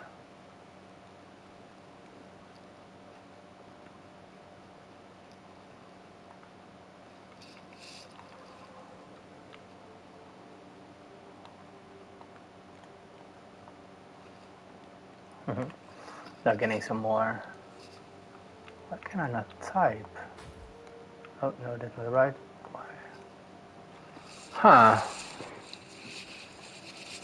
Oh, oh, there.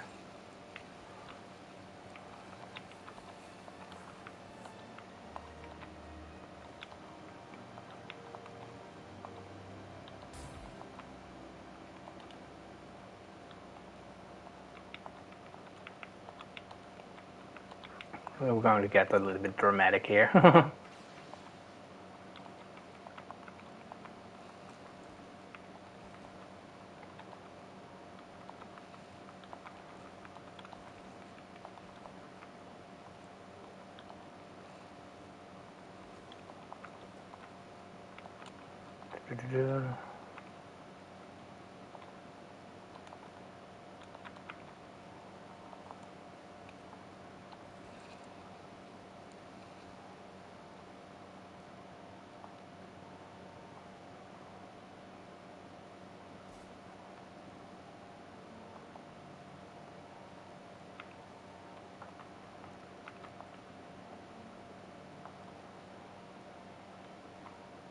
You know,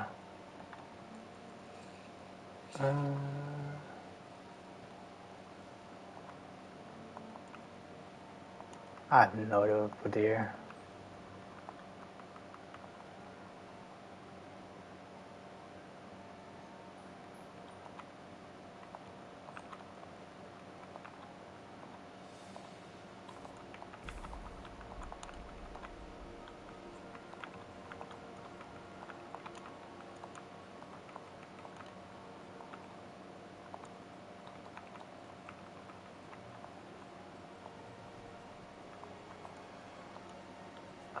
Okay.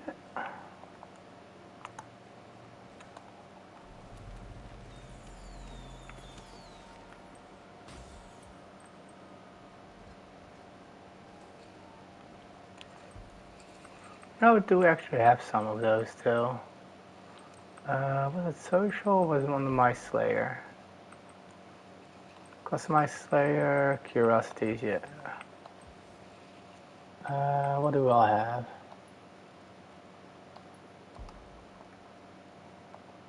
Yeah, that's not there. Can we put it there?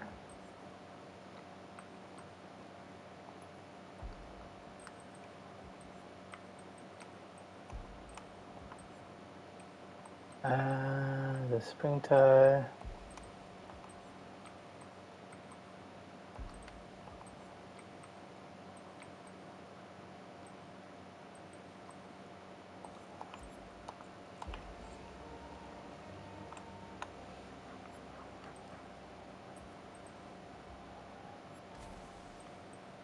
Oh, it was that one.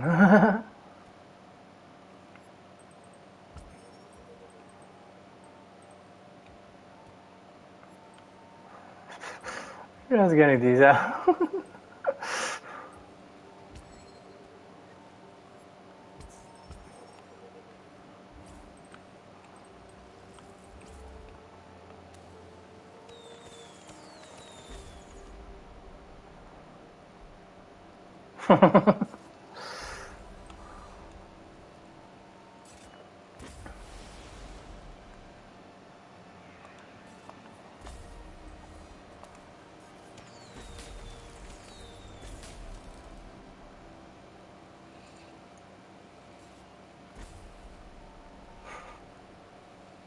This is actually kind of wholesome for a moment. But yeah, that was it then for trying to get as much as possible in there. For anyone who has been watching, thank you very much. And for all the people at Phoenix that were working for Phoenix Labs, good luck on your endeavors as well, and I hope life will treat you better. And with that said, for anyone who's been watching, thank you very much, and have a good night, a good day, a good evening, and until later. Out.